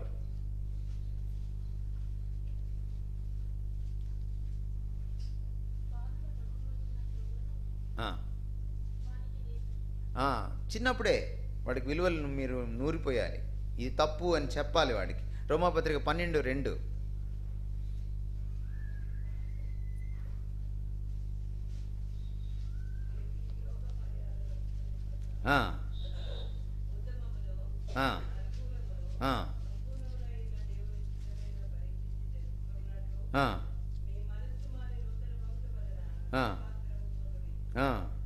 రైట్. సో లోక మర్యాదను అనుసరించకుండా ఉండాలంటే పిల్లలు ఏం చేయాలి? మీరు అనుసరించొద్దని బైబిల్ చెప్తుంది. ముందు మీరు అనుసరించకూడదు. మిమ్మల్ని మీరు కాపాడుకుని పిల్లల్ని కూడా లోక మర్యాద నుంచి కాపాడుకోవాలి. It's very important. నేను చిన్నప్పుడు ఆర్ఎస్ఎస్లో చేరాను, నాకు తెలీదు. తర్వాత మా అమ్మ చెప్పింది, అరే వెళ్ళకూడదురా అక్కడికి. ఆమె చెప్పింది కరెక్టో కాదు చూడడానికి కొంతకాలం వెళ్ళాను. ఓ సంవత్సరం పాటు ఆర్ఎస్ఎస్లో ఉన్న తర్వాత కరసాము కొంచెం నేర్చుకున్న తర్వాత నాకు అర్థమైంది, అజెండా బయటకు వస్తుంది. నెమ్మదిగా చెప్పడం మొదలెడుతున్నారు, మాకు నూరు పోస్తున్నారు. ఎందుకు వాళ్ళు చిన్నప్పుడు పిల్లల్ని ఎందుకు పట్టుకుంటారు? 6th క్లాస్ వాడిని, అక్కడి నుంచి 5th క్లాస్ వాడిని, లేకపోతే 8th క్లాస్ వాడిని పట్టుకుంటారు. ఎందుకంటే చిన్నప్పుడే నూరు పోస్తే అవి పెద్ద అయితే ఉండిపోతాయి. బాలుడు నడవవలసిన త్రోవను వాడికి చిన్నప్పుడే. సపోజ్ ఒక డాన్ పట్టుకెళ్ళాలనుకోండి చిన్నపిల్లోడిని, ఒక డాన్, ఒక నేరస్తుడు, ఒక స్మగ్లర్, వాడికి చిన్నప్పుడే నేర్పించుకుంటూ వస్తే పెద్దోడైన తర్వాత వాడు స్మగ్లర్కి మించిన స్మగ్లర్ అవుతాడు. అలాగే మీరు చిన్నప్పటి నుంచే వాడికి మంచి నేర్పించుకుంటూ వస్తే వాడిని గాడ్ చేయాలి. ఎలా గాడ్ చేస్తారు? Be a friend. వాడికి తెలియాలి బయటికి వెళ్ళినప్పుడు, చాలా ఇంపార్టెంట్ అది. అప్పుడప్పుడు మనకి ట్రైన్లో రాస్తారు, ఎవరైనా టీ ఇచ్చినా కాఫీ ఇచ్చినా తీసుకోవద్దు, చాక్లెట్లు ఇచ్చినా తీసుకోవద్దు. పెద్దలకి రాస్తారు, పిల్లలకి కాదు. ఎందుకంటే వాడు నీకు స్వీట్ ఆఫర్ చేస్తాడు. పాపం వాడు తింటాడు స్వీట్, కానీ వాడు తినే స్వీట్ వేరు, అందులోంచి నీకు ఇంకో స్వీట్ ఇస్తాడు. నువ్వు తింటావు, నిద్రపోతావు, లేచి చూసేటికి నీ సామాను ఉండదు. పక్కనవాడు ఎవడైనా స్వీట్ ఇస్తే తీసుకోవద్దు, ఎవడైనా టీ ఇస్తే తీసుకోవద్దు అని ట్రైన్లో రాసి ఉంటుంది అన్నమాట. మరి పెద్దలకే ఇంత ఎడ్యుకేషన్ ఉంటే పెద్దలు పిల్లలకి ఎంత ఎడ్యుకేషన్ ఇవ్వాలి? So God your child from falsehood. ఈ ప్రపంచంలో బయటికి వెళ్తే మలినం అంటుకుంటుంది. ఆ ఇహలోక మాలిన్యం అంటుకోకుండా మీరు పిల్లల్ని కాపాడుకోవాలి. అందుకనే వాళ్ళు గ్యాడ్జెట్స్లో ఏం చూస్తున్నారో మీరు చూడాలి. మీరు కూడా కొంత టెక్నాలజీ నేర్చుకోవాలి. వాడు ఇంటర్నెట్లోకి వెళ్తున్నాడంటే పేరెంటల్ కంట్రోల్ ఉంటుంది లోపల ఇంటర్నెట్లో. మీకు తెలియకపోతే మన యాండీ అన్న లాంటి వాళ్ళకి ఇచ్చి మీ ఇంట్లో ఉన్న సెల్ ఫోన్లు, ట్యాబ్లు, ప్యాడ్లు ఇచ్చి దీన్ని కొంచెం పేరెంటల్ కంట్రోల్ పెట్టండి అని చెప్పి దానికి ఒక పాస్వర్డ్ మీరు పెట్టుకోవాలి. అప్పుడు వాడు వేరే సైట్స్లోకి వెళ్ళలేడు. గేమ్స్లో కూడా కొన్ని రకాలు ఉంటాయి, పెద్దల గేమ్స్ ఉంటాయి, పిల్లల గేమ్స్ ఉంటాయి. దానికి కూడా పేరెంటల్ కంట్రోల్ ఉంటుంది. మీరు వాడి గ్యాడ్జెట్ తీసుకుని అందులో పెట్టి ఆ కంట్రోల్ పెట్టి మీరు దాంట్లో పాస్వర్డ్ పెట్టాలి. పాస్వర్డ్ మళ్ళీ వాడికి చెప్పకూడదు. పాస్వర్డ్ అంటే పాస్ చేసేది కాదు, పాస్వర్డ్ అనుకుంటున్నారేమో. అది సీక్రెట్గా ఉంచుకోవాలి, కంట్రోల్ చేయాలి. వాడు ఏం చేస్తున్నాడో అప్పుడప్పుడు ఏం చేస్తున్నావు నాన్న అని దగ్గరికి వచ్చినప్పుడు వాడు వేరే చూస్తాడు. అట్లా వాడు మీరు తొంగి చూడాలి, తెలుసుకోవాలి, చాలా అవసరం. పరిశుద్ధులందరూ మాట్లాడుకుంటుంటేనంట దేవుడు వంగి ఆసక్తిగా వింటాడట. మీరు కూడా ఏం చేయాలి? మీ పిల్లలు మాట్లాడుకుంటుంటే ఏం మాట్లాడుకుంటున్నారు అప్పుడప్పుడు చూడాలి. Monitor them. Number 3, see that your child is always engaged in a good work. మీ పిల్లవాడు, మీ పిల్ల ఎప్పుడు ఒక మంచి పని చేస్తూ ఉండేలా చూడండి. వాళ్ళ ఖాళీ సమయాన్ని మీరు ప్లాన్ చేయాలి. వింటున్నారండి నేనేం చెప్తున్నాను? ఎందుకంటారు? పాపం ఇంకా రాకముందే, దేవుడు మనిషిని చేసినప్పుడే, ఆదికాండంలోకి మీరు వెళ్ళి చూస్తే, దేవుడు ఆదికాండంలో ఏం చేశాడంటే, మీరు 2వ అధ్యాయం చదివితే, ఈ తోటను సేద్యపరచని ఒక పని అప్పగించాడు. ఎవరికి? ఆదాముకి. కాయమని అప్పగించాడు. అంటే పని ఎప్పుడుందంటారు? పని ఎప్పుడుంది? పాపానికి ముందే పని ఉంది, తర్వాత లేదు పని. తర్వాత సంవర్తనం వచ్చింది, అప్పుడు సంవర్తనం లేదు, పని ఉంది.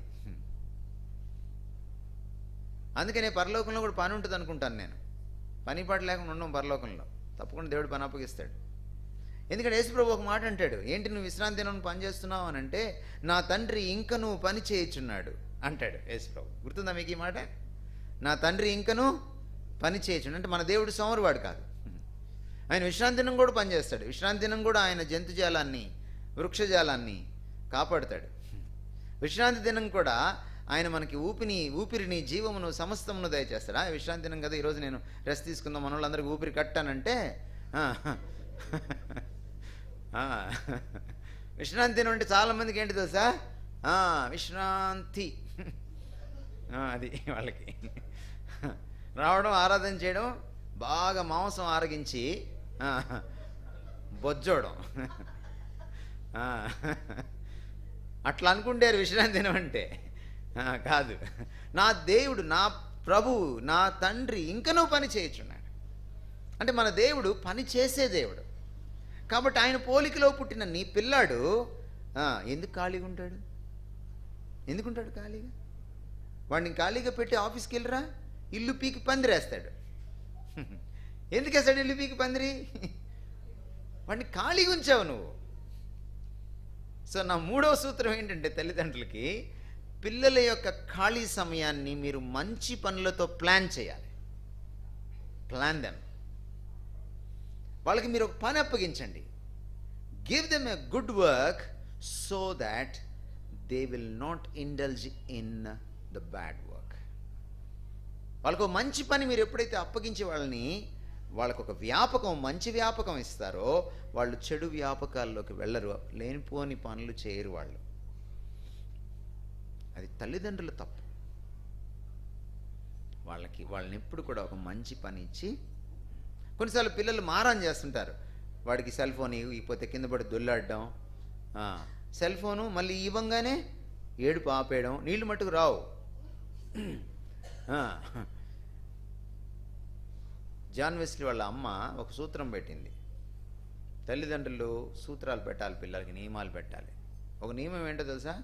ఏదైనా కావాలంటే మామూలుగా అడగాలి. మారం చేసి అడిగితే అసలు ఆ రోజు అది ఇవ్వదు. రూల్ ఏంటి? ఏదైనా కావాలంటే మామూలుగా అడగాలి. ఆమె ఇవ్వాలో ఇవ్వకూడదో ఆమె నిర్ణయం చేసుకుంటుంది. సపోజ్ చలికాలము, వాడికి టాన్సిల్స్ ఉన్నాయి, ఐస్ క్రీమ్ అడిగాడు, ఇవ్వను అంటే ఇంకివ్వను అంతే. మారం చేస్తే ఇవ్వాల్సింది కూడా ఇవ్వను, వేరేది కూడా పోద్ది అనమాట. అరే నేను కొంచెం ఎక్కువ చేశానంటే మా నాన్న, మా అమ్మ అసలు అది కూడా పోద్దిరా, పోతే పోయిందిరా ఐస్ క్రీము, చాక్లెట్ కూడా ఇవ్వరు అనుకుండే పరిస్థితి తీసుకురావాలి. తల్లిదండ్రులు వాళ్ళకి ముందు వాళ్ళకి రావాలి క్రమశిక్షణ. అది నేర్చుకోండి, దట్స్ వెరీ ఇంపార్టెంట్. సో అంచేత వాడిని మీరు ఒక పద్ధతిలో పెంచాలి అంటే, వాడు వేరే వ్యాపకంలోకి వెళ్లకుండా ఉండాలంటే వాడి ఖాళీ సమయాన్ని మీరు ఎంగేజ్ చేయాలి. Because God made man as a doer. పనిమంతుడిగా సృష్టించాడు మనిషిని తన పోలికలో.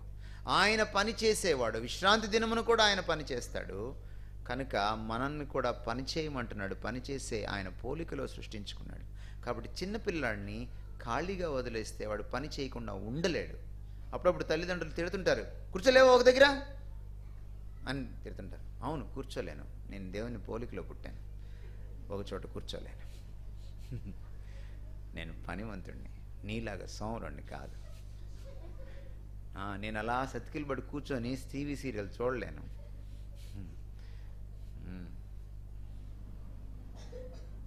నాకు మంచి పని ఇవ్వు, లేదా నేను చెడిపోతా, నేను పిచ్చి పనులు చేస్తా. So you need to be creative. తల్లిదండ్రులు కూడా చాలా సృజనాత్మకంగా ఆలోచించాలి. అసలే మావాడు చాలా హైపర్ యాక్టివ్, వాడిని ఏం చేయాలి? నేను ప్రిన్సిపల్గా ఉన్నప్పుడు స్కూల్లో నాకు ఒక హైపర్ యాక్టివ్ చైల్డ్, కొంచెము ఎక్స్ట్రీమ్ హైపర్ యాక్టివ్నెస్. వాళ్ళ అమ్మ తీసుకొచ్చి జాయిన్ చేసింది. హిందూస్ పిల్లవాడు. ఒక మన ఏషియాలోనే పిల్లల్ని వాళ్ళ సైకాలజీని ట్రీట్ చేసేటువంటి ఒక మంచి చైల్డ్ సైకియాట్రిస్ట్ డీల్ చేస్తున్నాడు డాక్టర్ గారు. ఆయన హైదరాబాద్లో, ఆయనకి విజయవాడలో, తర్వాత ఆయనకి ఢిల్లీలో, తర్వాత వైజాగ్లో ఆయనకి క్లినిక్స్ ఉన్నాయి. ఆయన ఫ్లైట్లో తిరిగి క్లినిక్స్కి వెళ్తూ ఉంటాడు. సో నేను వాడిని అర్థం చేసుకోవడానికి నేను ఆమెను అడిగాను, ఏంటమ్మా చైల్డ్కి ఏంటి ప్రాబ్లం అని అంటే ఆవిడ చెప్పలేకపోయింది. షీఈ్ అన్ ఎడ్యుకేటెడ్ ఉమెన్, చదువుకున్న ఆవిడే, కానీ చెప్పలేకపోయింది. ఆ టెక్నికల్ టర్మ్ ఆమెకు అర్థం కాలేదు. సో వాడు ఏం మందులు వాడుతున్నాడో తీసుకురమ్మంటే ఆ మందులు తీసుకొచ్చిన తర్వాత నేను ఆ మందుల పేర్లు ఇంటర్నెట్లో కొడితే నాకు వాడు ఏం జబ్బుతో బాధపడుతున్నాడో నాకు అర్థమైంది. ఆ తర్వాత డాక్టర్ గారితో ఒకసారి మాట్లాడతానని డాక్టర్ గారికి ఫోన్ చేయించాను. డాక్టర్ గారు అన్నారు, మీరు ఈమెయిల్ ఇవ్వండి, నేను మీ ప్రశ్నలకి జవాబులు చెప్తాను. సరే, ఈ చైల్డ్ని ఎలా చేయాలో మాకు అర్థం కావట్లేదు. వాడు క్లాస్ రూమ్లో కూర్చోడు. క్లాస్లో టీచర్ పాఠం చెప్తుంటే వాడు క్లాస్ బయట తిరుగుతాడు. సడన్గా వెళ్ళి ఒక పంపు కింద కూర్చొని పంపు తిప్పేసుకొని దాని కింద కూర్చుంటాడు డ్రెస్ వేసుకొని వాటర్ కింద. టీచర్ పాఠం చెప్తుంటే వాడు ఒక రబ్బర్ తీసుకొని ఒక పరీక్ష అట్ట తీసుకొని ప్యాడ్ తీసుకొని దాంతో క్రికెట్ ఆడుతూ ఉంటాడు, లేకపోతే దాన్ని బంతిలాగా ఆడుతూ ఉంటాడు. టీచర్ అక్కడ పాఠం చెప్తుంటుంది, పిల్లలు డిస్ట్రాక్ట్ అయిపోతుంటారు. సో వాడి క్లాస్ నా క్లాస్ రూమ్, నా ఆఫీస్ రూమ్ ఎదురుగా వేయించుకున్నాను. ప్రేయర్ చేశాను, ఏం చేయాలి వీడిని? సరే, ఈమెయిల్ ఇస్తే డాక్టర్ గారికి, డాక్టర్ గారు నాకు ఈమెయిల్ ఇవ్వలేదు. నేను మళ్ళీ కాల్ చేశాను డాక్టర్ గారికి, ఎన్నిటికి జవాబు చెప్పాలి సార్, మాకు టైం ఉండదు అని అన్నారు. సో నాకు వేరే మార్గం లేదు, నేనే స్టడీ చేయాలి వాడిని. సో నాకొక్కటే, ఎందుకు వీడు ఇలా ఉన్నాడు? Very nice bye. వాడిని రూమ్లోకి పిలిచామనుకోండి, లోపలికి వస్తాడు, గుడ్ మార్నింగ్ చెప్తాడు, ఏదైనా చెప్పామనుకోండి ఎస్ అంటాడు, అన్నిటికీ తలూపుతాడు, వెళ్ళేటప్పుడు థ్యాంక్ యూ అని చెప్పి వెళ్తాడు. సో నాకు అర్థమైంది ఒకటే, వాడిని ఎంగేజ్ చేయాలి. వాడిని కానీ ఎంగేజ్ చేయగలిగితే, అంటే వాడికి ఒక మంచి పని అప్పగిస్తే వాడు ఈ తుంటరి పనులు చేయకుండా ఉంటాడు. వాడికి ఇష్టమైనవి కొన్ని ఉంటాయి. ఎదురు వాడికి ఒక డిసిప్లినో లేదా ఒక చిన్నపాటి భయం, పెద్ద భయం పెట్టకూడదు. ఇది ఇలా జరిగితే నాకు ఒకటి కోల్పోతానన్న ఒక చిన్న భయం. సో వాడిని ఒకరోజు పిలిచి ఆ అట్ట, తర్వాత వాడి రబ్బరు నా రూమ్లోకి వచ్చినాయి. అట్ట రబ్బర్ నేను నా దగ్గర పెట్టుకొని డెస్క్లో, అరే నీకు ఇలా ఆడుకోవడం ఇష్టమా అన్నాను. అవును అన్నాడు. సరే, అట్లయితే ఓ పని చేయి, నువ్వు క్లాస్ రూమ్లోకి వెళ్ళి టీచర్ చెప్పిందంతా ఏం చెప్తుందో నాకు రాసుకుని నాకు రిపోర్ట్ చేయి, నీకు నేను వెంటనే అట్టను రబ్బర్ ఇస్తాను, వెళ్ళిరపో అన్నాను. నా అట్ట రబ్బర్ అన్నాడు. అది రాసుకుని వచ్చేసి నేను నీకు ఇచ్చేస్తాను. వాడు ఎంత తెలివిగలవాడంటే అందరికంటే ఫాస్ట్గా రాసుకొచ్చేసాడు వాడు. ఇంకా క్లాస్ అవ్వలేదు, అందులో కొన్ని మళ్ళీ పట్టుకొని తప్పులు, ఇది కూడా రాసుకొనిరా అని మళ్ళీ వాడికి పంపించి చక్కగా బుద్ధిగా కూర్చొని చేస్తాడు. ఎందుకంటే వాడికి అట్ట రబ్బర్ కావాలి. So you need to be very creative. వాళ్ళ మమ్మీ వచ్చి, మీరు ఎట్లా కంట్రోల్ చేస్తున్నారు మా పిల్లోడిని? ఆమె కొన్ని రోజులకి మా స్కూల్కి రావడం మానేసింది. వాడికి పాపం రోజు వచ్చి భోజనం పెట్టాలి ఆవిడ రావడం మానేసింది. ఎందుకంటే షీ సో కాన్ఫిడెంట్, మా టీచర్లు చూసుకుంటారని. మా టీచర్ని పిలిచి వాళ్ళకి ట్రైనింగ్ ఇచ్చాను వాడిని ఎట్లా చేయాలో. So you need to know అవసరమైతే ప్రార్థన చేయాలి, దేవుణ్ణి అడగాలి జ్ఞానం కోసం. వాడిని ఎలాగా తప్పుకి వెళ్లకుండా, తుంటరి పనులు చేయకుండా వాడికి ఒక పని అప్పగించాలి. అప్పుడే మీ పిల్లలకి చాలా నేర్పించగలరు. అలాంటి ప్రతి ఖాళీ సమయంలో వాడు ఒక అద్భుతమైన పని నేర్చుకోగలుగుతాడు. వాడు పెద్దవాడు అయ్యేటప్పటికి చాలా పనులు వస్తాయి వాడికి. వాడు మల్టీ టాలెంటెడ్ అవుతాడు. 4th, set an exemplary prayer life before your child. ప్రార్థన చాలా ప్రాముఖ్యమైంది. దేవుడు మనిషిని ఇతరుల మీద ఆధారపడేటట్టుగా చేశాడు. ఏ మనిషిని ఇండిపెండెంట్గా చేయలేదు. మీకు ఇండిపెండెన్స్ డే, రిపబ్లిక్ డే అర్థం ఏంటంటే మీరు టోటల్గా ఇండిపెండెంట్ అని కాదు. నాకు ఇండిపెండెన్స్ డే వచ్చింది అని చెప్పి అమ్మ పిల్లకి పాలు ఇవ్వకుండా వెళ్ళిపోకూడదు. నాకు ఇండిపెండెన్స్ డే వచ్చిందని నాకు ఇండిపెండెన్స్ డే వచ్చిందని అమ్మని నాన్నని పిల్లోడు కాదనడానికి వీల్లేదు. చిన్నప్పుడు తల్లిదండ్రుల మీద, ఆ తర్వాత టీచర్స్ మీద, తర్వాత ఫ్రెండ్స్ మీద, తర్వాత పెద్దవాళ్ళం అయిన తర్వాత పిల్లల మీద ఆధారపడతాం మనం. You have to. దేవుడు మనల్ని ఇంటర్డిపెండెంట్గా చేశాడు. అందుకనే ఆ మాట రాయబడింది, సాటి అయిన సహాయం. ప్రతి వ్యక్తి నీకో సాయం, సాటి అయిన సాయమో కాకపోవచ్చు, భార్య సాటి అయిన సాయం, భర్త సాటి అయిన సాయం, కానీ ప్రతి ఒక్కళ్ళు నీకు ఒక సాయమే. Man needs a support, a woman needs a support.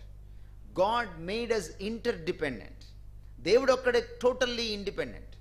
దేవుడు ఒక్కడే ఎవరి మీద ఆధారపడినవాడు. తనకేదో కొదువై ఉన్నట్టు మనుషుల చేతులతో పూజింపబడివాడు కాదు, సేవింపబడివాడు కాడు. ఆయన నిరాధారుడు. కానీ మనల్ని ఎలా సృజించాడంటే మరొకరి మీద ఆధారపడేటట్టుగా సృజించాడు. కాబట్టి మనం ఒక పిల్లవాడిని ఏమని పెంచాలంటే, అరే నువ్వు పెద్దాడైన తర్వాత కూడా ఇంకోళ్ళ మీద ఆధారపడాలి, నీకు ఆధారపడడం రావాలి, ఇతరుల్ని నువ్వు గౌరవించాలి. అందరికంటే ఎక్కువగా ఆధారపడవలసింది దేవుడి మీద ఆధారపడాలి. So prayer is nothing but dependent on God. It's a dependence on God. So పిల్లలు నిన్ను ఎందుకు అమ్మ రోజు ప్రార్థన చేస్తుంది, ఎందుకు నాన్న అలా ప్రార్థన చేస్తున్నాడు, వాడు నిన్ను వాచ్ చేస్తాడు. ఏం సాధిస్తున్నాడు? అమ్మ ప్రార్థన చేస్తుంది, ఏం సాధించింది? నాన్న ప్రార్థన చేస్తున్నాడు, ఏం సాధిస్తున్నారు? కొన్నిసార్లు మీరు అనుకున్నవి ప్రార్థనలో జరగవు, కానీ వాటిని ఎదుర్కొనే దమ్ము మీకుంటుంది. ఏదైనా సమస్యనా పరిష్కారం అవుతుంది, సమస్యను ఎదుర్కోగలిగిన దమ్మన్నా మీకు వస్తుంది. వాడు చూస్తాడు మిమ్మల్ని. అమ్మ ధైర్యానికి, నాన్న ధైర్యానికి కారణం ప్రార్థనే. ఓ నేను దేవుడి మీద ఆధారపడాలి. ప్రార్థన. సో పిల్లలకి ప్రార్థన ఎలా వస్తుంది? కళ్ళు మూసుకున్నానా, చేతులు జోడించినానా. 2 days బ్యాక్ నేను ఒక మ్యారేజ్కి వెళ్ళాను. ఆ పక్కనే నా ఫ్రెండ్ వాళ్ళ ఇంటికి వెళ్తే వాడికి పాప పుట్టింది. పాప పుట్టితే వెళ్ళానంట. వాళ్ళ ఆ అమ్మాయి వాళ్ళ సిస్టర్ వాళ్ళ బాబు ఉన్నాడు, వాడు బాగా అల్లరి చేస్తున్నాడు. వాడిని పిలిచి నా దగ్గర ప్రార్థన చేయించుకోవడానికి నా దగ్గర పంపించారు. వాడు కళ్ళు మూసుకోమంటే ఒక్కని తెరిచి ఇలా చూస్తున్నాడు. అరే నువ్వు అలా చూసావంటే నేను కూడా సగం ప్రార్థనే చేస్తానని చెప్పాను వాడికి. వాడితో కొద్దిసేపు వాడి చైల్డ్ లాగా నేను వాడితో మాట్లాడిన తర్వాత వాడు ప్రార్థనలోకి వచ్చాడు. నేను ప్రార్థన అలా ముగించానో లేదో పెద్దగా ఆమెన్ అన్నాడు. వాడి అరే నీ బిగినింగ్ కంటే నీ ఎండ్ బాగుందిరా అని చెప్పాను నేను. పిల్లలతో మీరు కనెక్ట్ అవ్వాలి. When you pray your child prays. చూడండి పిల్లల దగ్గర ఒకటి ఉంటుంది, గమనించండి, దే ఆర్ గుడ్ ఇమిటేటర్స్. మీరు లేనప్పుడు చూడండి, పిల్లలు, ఆడపిల్లలు ముఖ్యంగా మీరు చూడండి, ఆ టీచర్ ఎలా డ్రెస్ చేసుకుందో అలాగే డ్రెస్ చేసుకుని రూమ్లో పాఠం చెప్తా ఉంటుంది. మీరు చూసారా, గమనించారా? నాకు ఒక ఎల్కేజీ పిల్ల ఉంది మా స్కూల్లో. అది వాళ్ళ అమ్మకి వెళ్ళి వాళ్ళ టీచరు ఆ రోజు చెప్పులు మార్చింది, ఏం చెప్పులు వేసుకుంది కూడా చెప్తుంది. ఎల్కేజీ ఆ పిల్ల. ఈరోజు మా టీచర్ పేపర్ చెప్పులు వేసుకొచ్చింది మమ్మీ అని చెప్పిందంట ఒకరోజు. అంటే అంత పల్సర్ చెప్పులు వేసుకొచ్చింది ఆవిడ. పిల్లలు చాలా గమనిస్తారు. Good observers and good imitators. When you set an exemplary life before them, they imitate you by default. మీరు వాళ్ళ ముందు ఒక మాదిరి చూపించినప్పుడు, వాళ్ళ ముందు మీరు పోట్లాడుతూ ఉండండి, వాళ్ళు కూడా మంచి గయ్యాళ్ళలాగా తయారవుతారు. వాళ్ళ ముందు మీరు ఊరికే ఫోన్లో మాట్లాడుతుండండి, వాళ్ళు కూడా ఫోన్ కతుక్కుండే ఫెవిక్విక్ టైప్ తయారవుతారు. వాళ్ళ ముందు మీరు ఊరికే టీవీ చూస్తూ ఉండండి, what example are you setting before your child? That's very important, because they are good imitators and observers. బయట వాళ్ళు ఏంటంటే అబ్జర్వ్ చేయగానే చెప్తారు పెద్దవాళ్ళు, పిల్లలు చెప్పరు.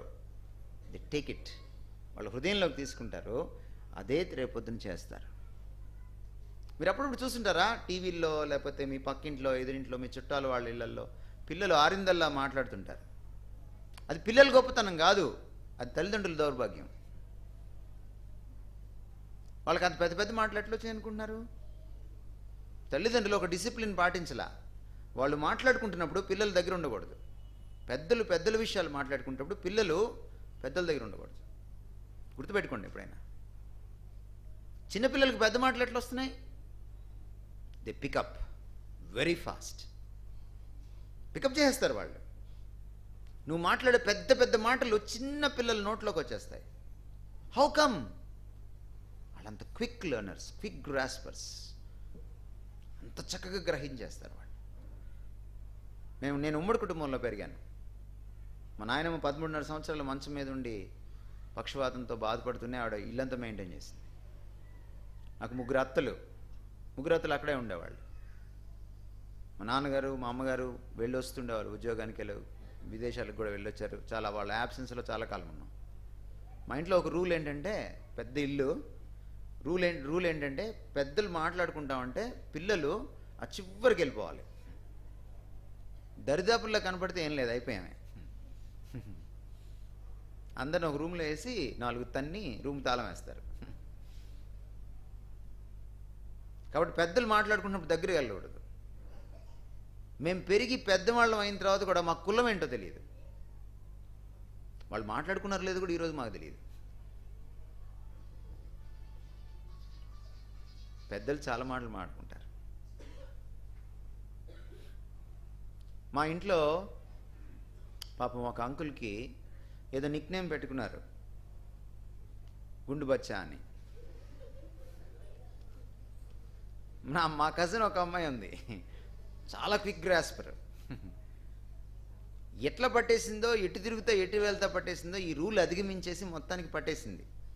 ఆ అంకుల్ని అలా పిలుస్తారని. ఒకరోజు ఆ అంకుల్ వచ్చారు.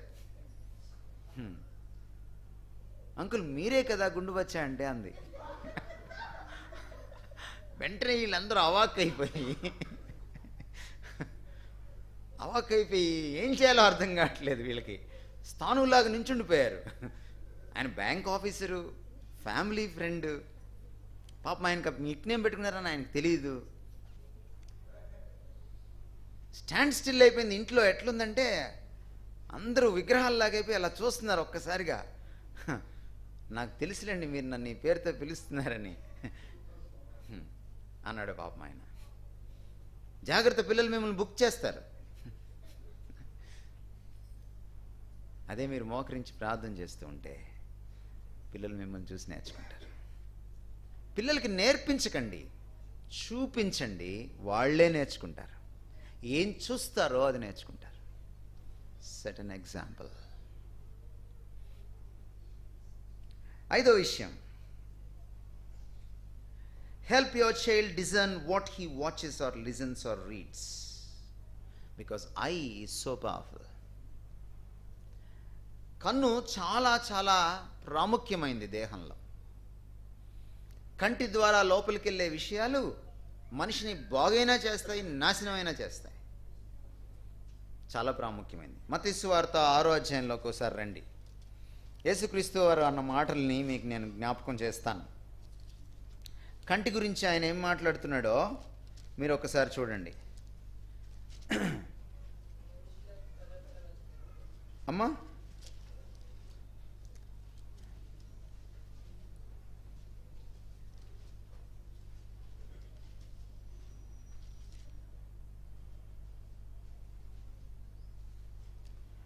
ఇరవై 22 చదువుతారా ఒకసారి? దేహమునకు దీపము కన్నే గనుక నీ కన్ను తేటగా ఉండిన యెడల నీ దేహమంతయు వెలుగుమయమై ఉండును. నీ కన్ను చెడినదైతే దేహమంతయు చీకటిమయమై ఉండును. నీలోనున్న వెలుగు చీకటియై ఉండిన యెడల ఆ చీకటి ఎంతో గొప్పది. ఏమంటున్నాడు?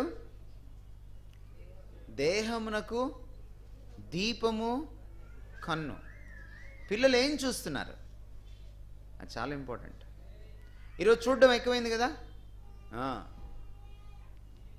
ఒకప్పుడు టీవీయే చూడాలి, లేకపోతే ఎక్కడికో వెళ్ళి చూడాలి. ఇప్పుడు అలా కాదు, సెల్ ఫోన్లో కూడా చూసేయచ్చు.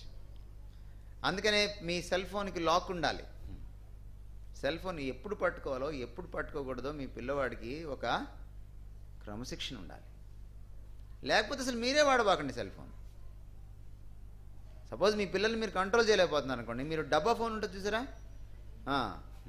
ఏది టచ్ స్క్రీన్ లేకుండా, మీరు ఆండ్రాయిడ్ వాడకూడదు, బండ్రాయిడ్ వాడాలి.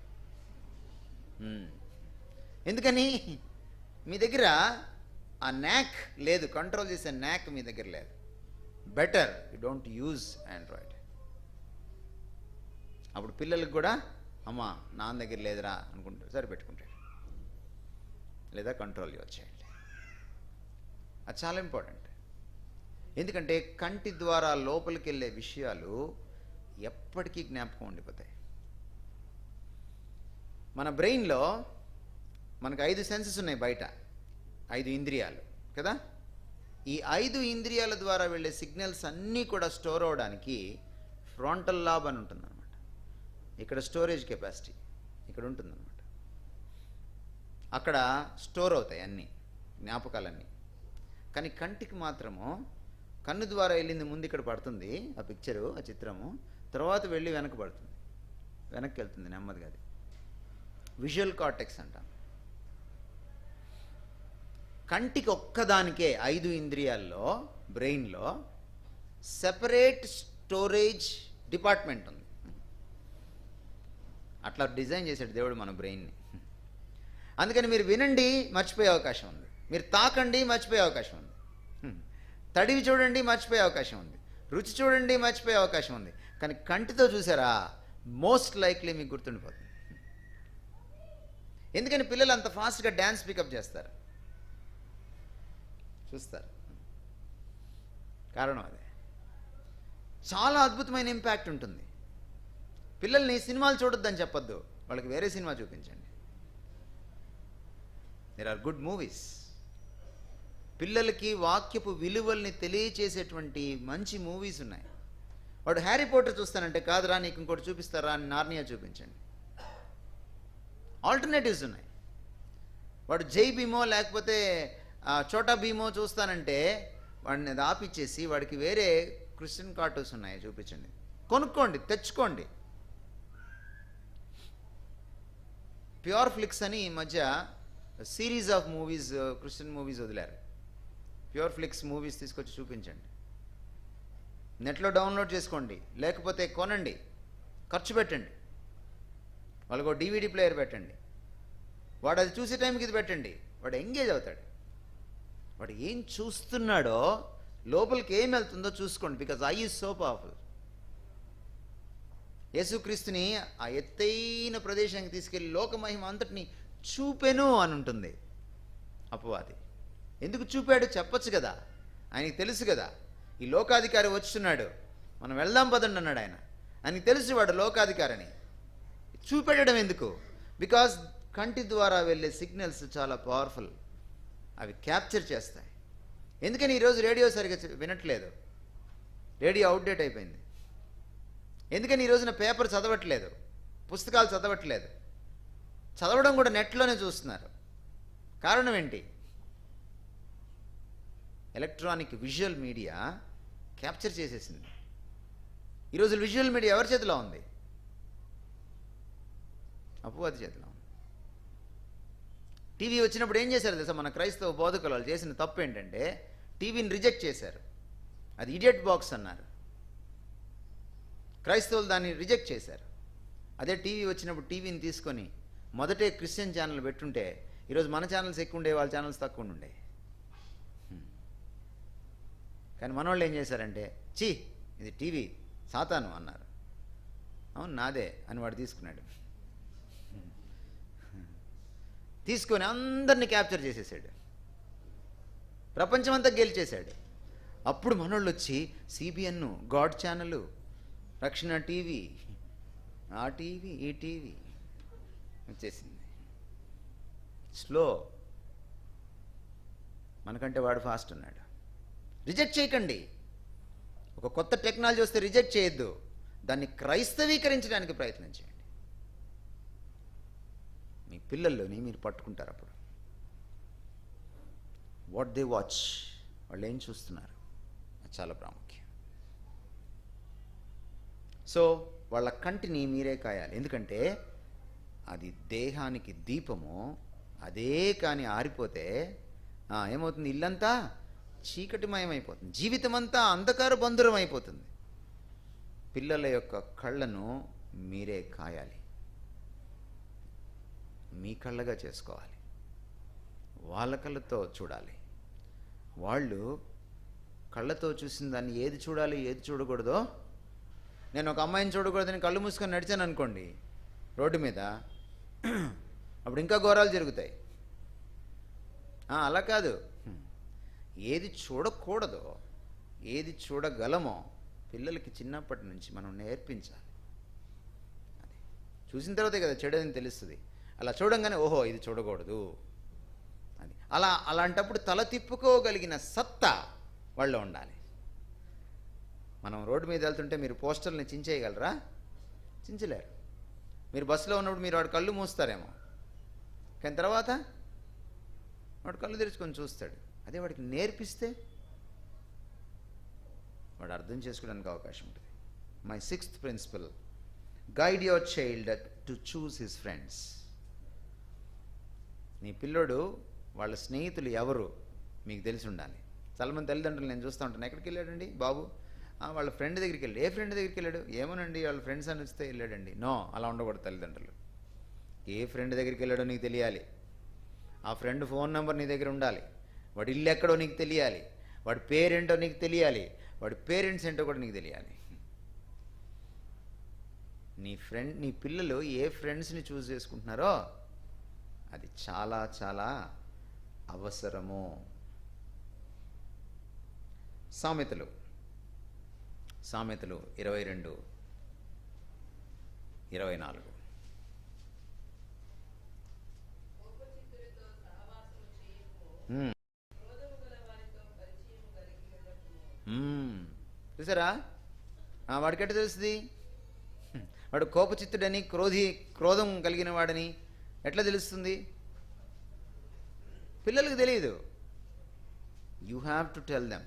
అడగాలి, అరే మీ ఫ్రెండ్స్ ఎవరు మీ మాట్లాడింది నీతోటి, ఎవరు మాట్లాడుతున్నారు, మీ ఫ్రెండ్స్ పేర్లు, వాళ్ళ ఫ్రెండ్స్ పేర్లని మీకు తెలియాలి. Very important. ఈ మధ్య అంతకుముందు వెరిటాస్కి వచ్చేటువంటి ఒక ఆవిడ నాకు నెల్లూరులో కలిశారు. ఆవిడ ఈ మధ్య రావడం మానేశారు. ఏంటంటే వాళ్ళ అబ్బాయికి ఒక కేసులో ఇరుక్కున్నాడు. చాలా ఘోరమైన విషయం. ఆ తల్లిని చూస్తే నాకు చాలా బాధ వేసింది. సగం అయిపోయింది ఆవిడ. అంతకుముందున్న మనిషి సగం తగ్గిపోయింది. ఏంటి అని అంటే అతను ఏం చేశాడు, వాళ్ళ ఫ్రెండ్స్తో కలిసి ఒక కారు ఎక్కాడు. ఇద్దరు ఫ్రెండ్స్ కారు నడుపుతున్నారు, వీడు కూడా కారు ఎక్కాడు. ఇంకొక ఫ్రెండ్ ఎక్కాడు, వాళ్ళ అబ్బాయి కూడా ఎక్కాడు.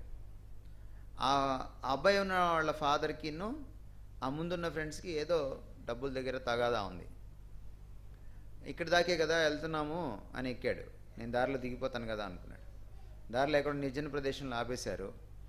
ఈ పిల్లాడు ఒక నాన్నని చంపేశారు వాళ్ళు, ఇటుకల్ ఎదురుగానే.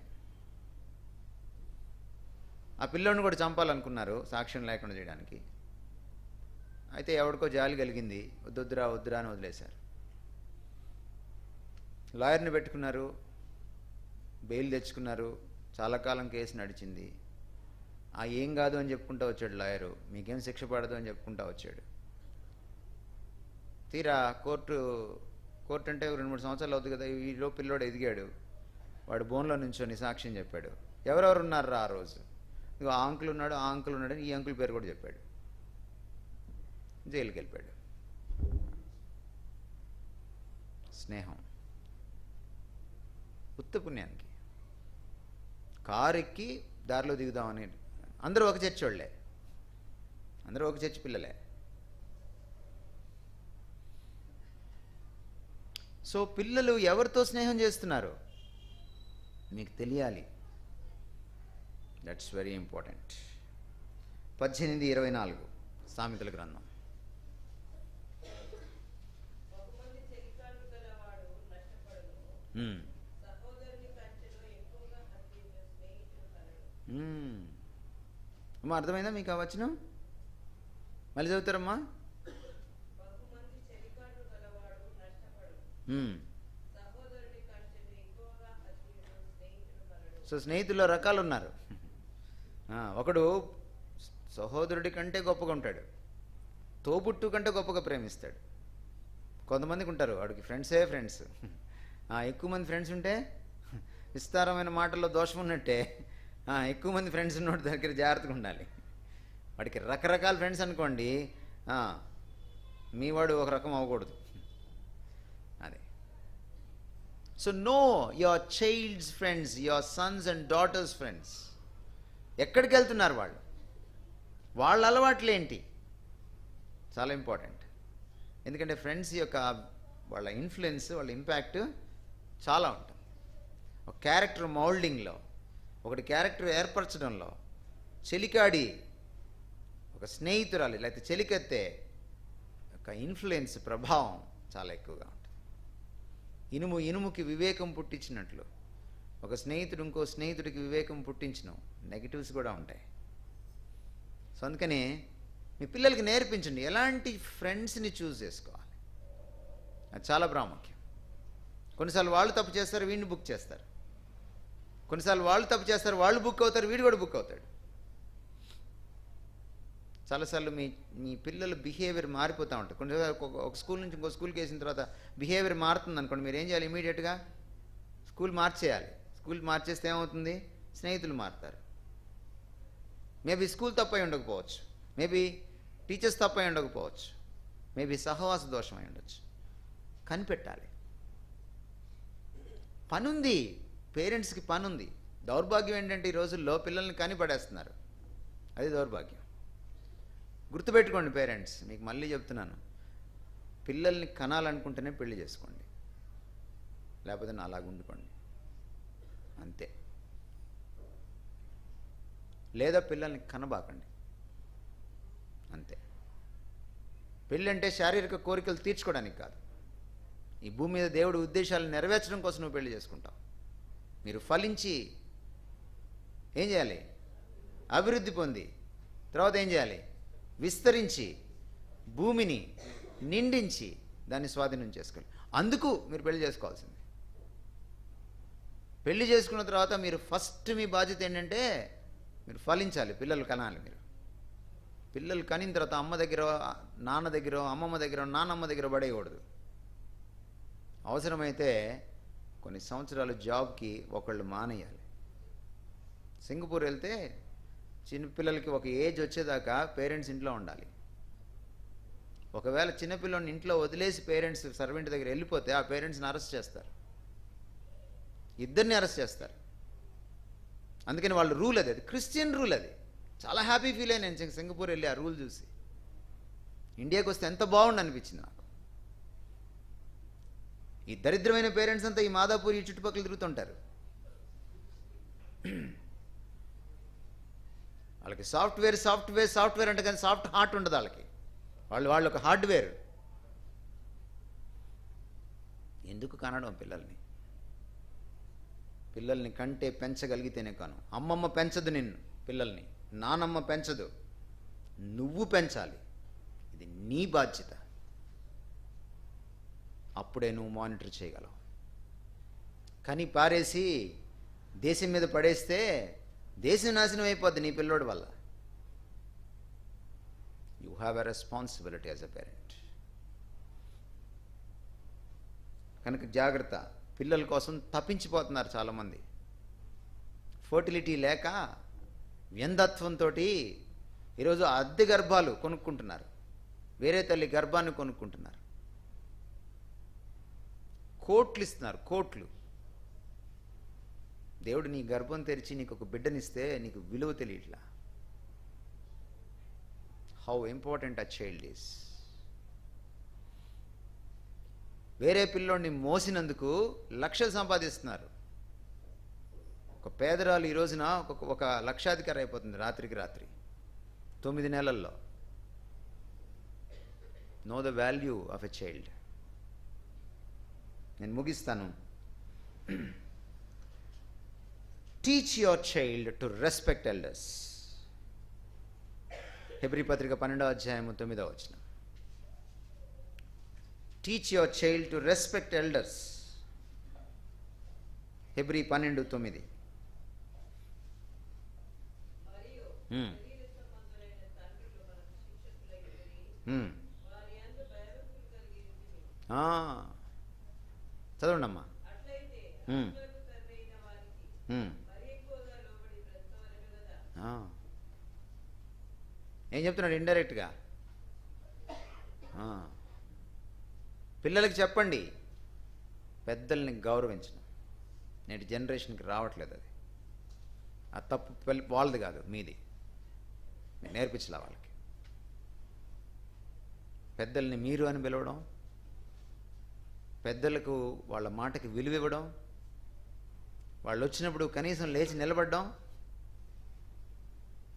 వాళ్ళ verbal and non verbal communication ద్వారా, మాట ద్వారా, చేష్ట ద్వారా, రెండిటి ద్వారా, బాడీ లాంగ్వేజ్ ద్వారా కూడా పెద్దల్ని గౌరవించడం. బైబిల్లో ఉంది, నెరిసిన తల వెంట్రుకలు ఉన్నటువంటి వాడు కనపడితే ఏం చేయాలి? లేచి నిలబడి అతన్ని గౌరవించమని ఉంది.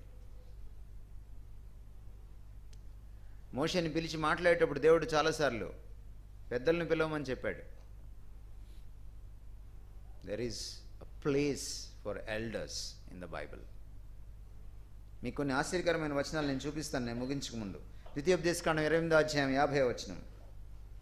ద్వితీయోపదేశకాండం 28వ అధ్యాయం 50వ వచనం.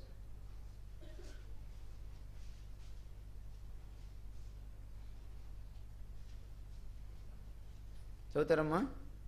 క్రూరముఖము కలిగి ఆ, వృద్ధులను, యవనస్తులను ఆ, రక్షింపని జనమును ఆ, గద్ద ఎగిరి వచ్చినట్టు నీ మీదికి రప్పించును. ఆ. ఇంకా మీరు ఇంగ్లీష్లో చదివితే ఇంకా బాగుంది. పెద్దలను గౌరవించని, పిల్లల గురించినటువంటి ఆ కేర్ లేనటువంటి ఒక నిర్దాక్షిణ్యమైనటువంటి దేశాలని మీ దేశం మీదకి నేను పంపిస్తాను. There are certain cultures in this world. ఈ ప్రపంచంలో కొన్ని సంస్కృతులు ఉన్నాయి. ఆ సమాజాల్లో ఆ సంస్కృతి ఏమిటంటే వాళ్ళు పెద్దల్ని గౌరవించరు. కానీ ఇశ్రాయేలీల సంస్కృతి అది కాదు. అందుకని దేవుడు ప్రత్యేకంగా మెన్షన్ చేస్తున్నాడు. విలాప వాక్యాలు 5వ అధ్యాయం 12వ వచనం. విలాప వాక్యాలు 5:12.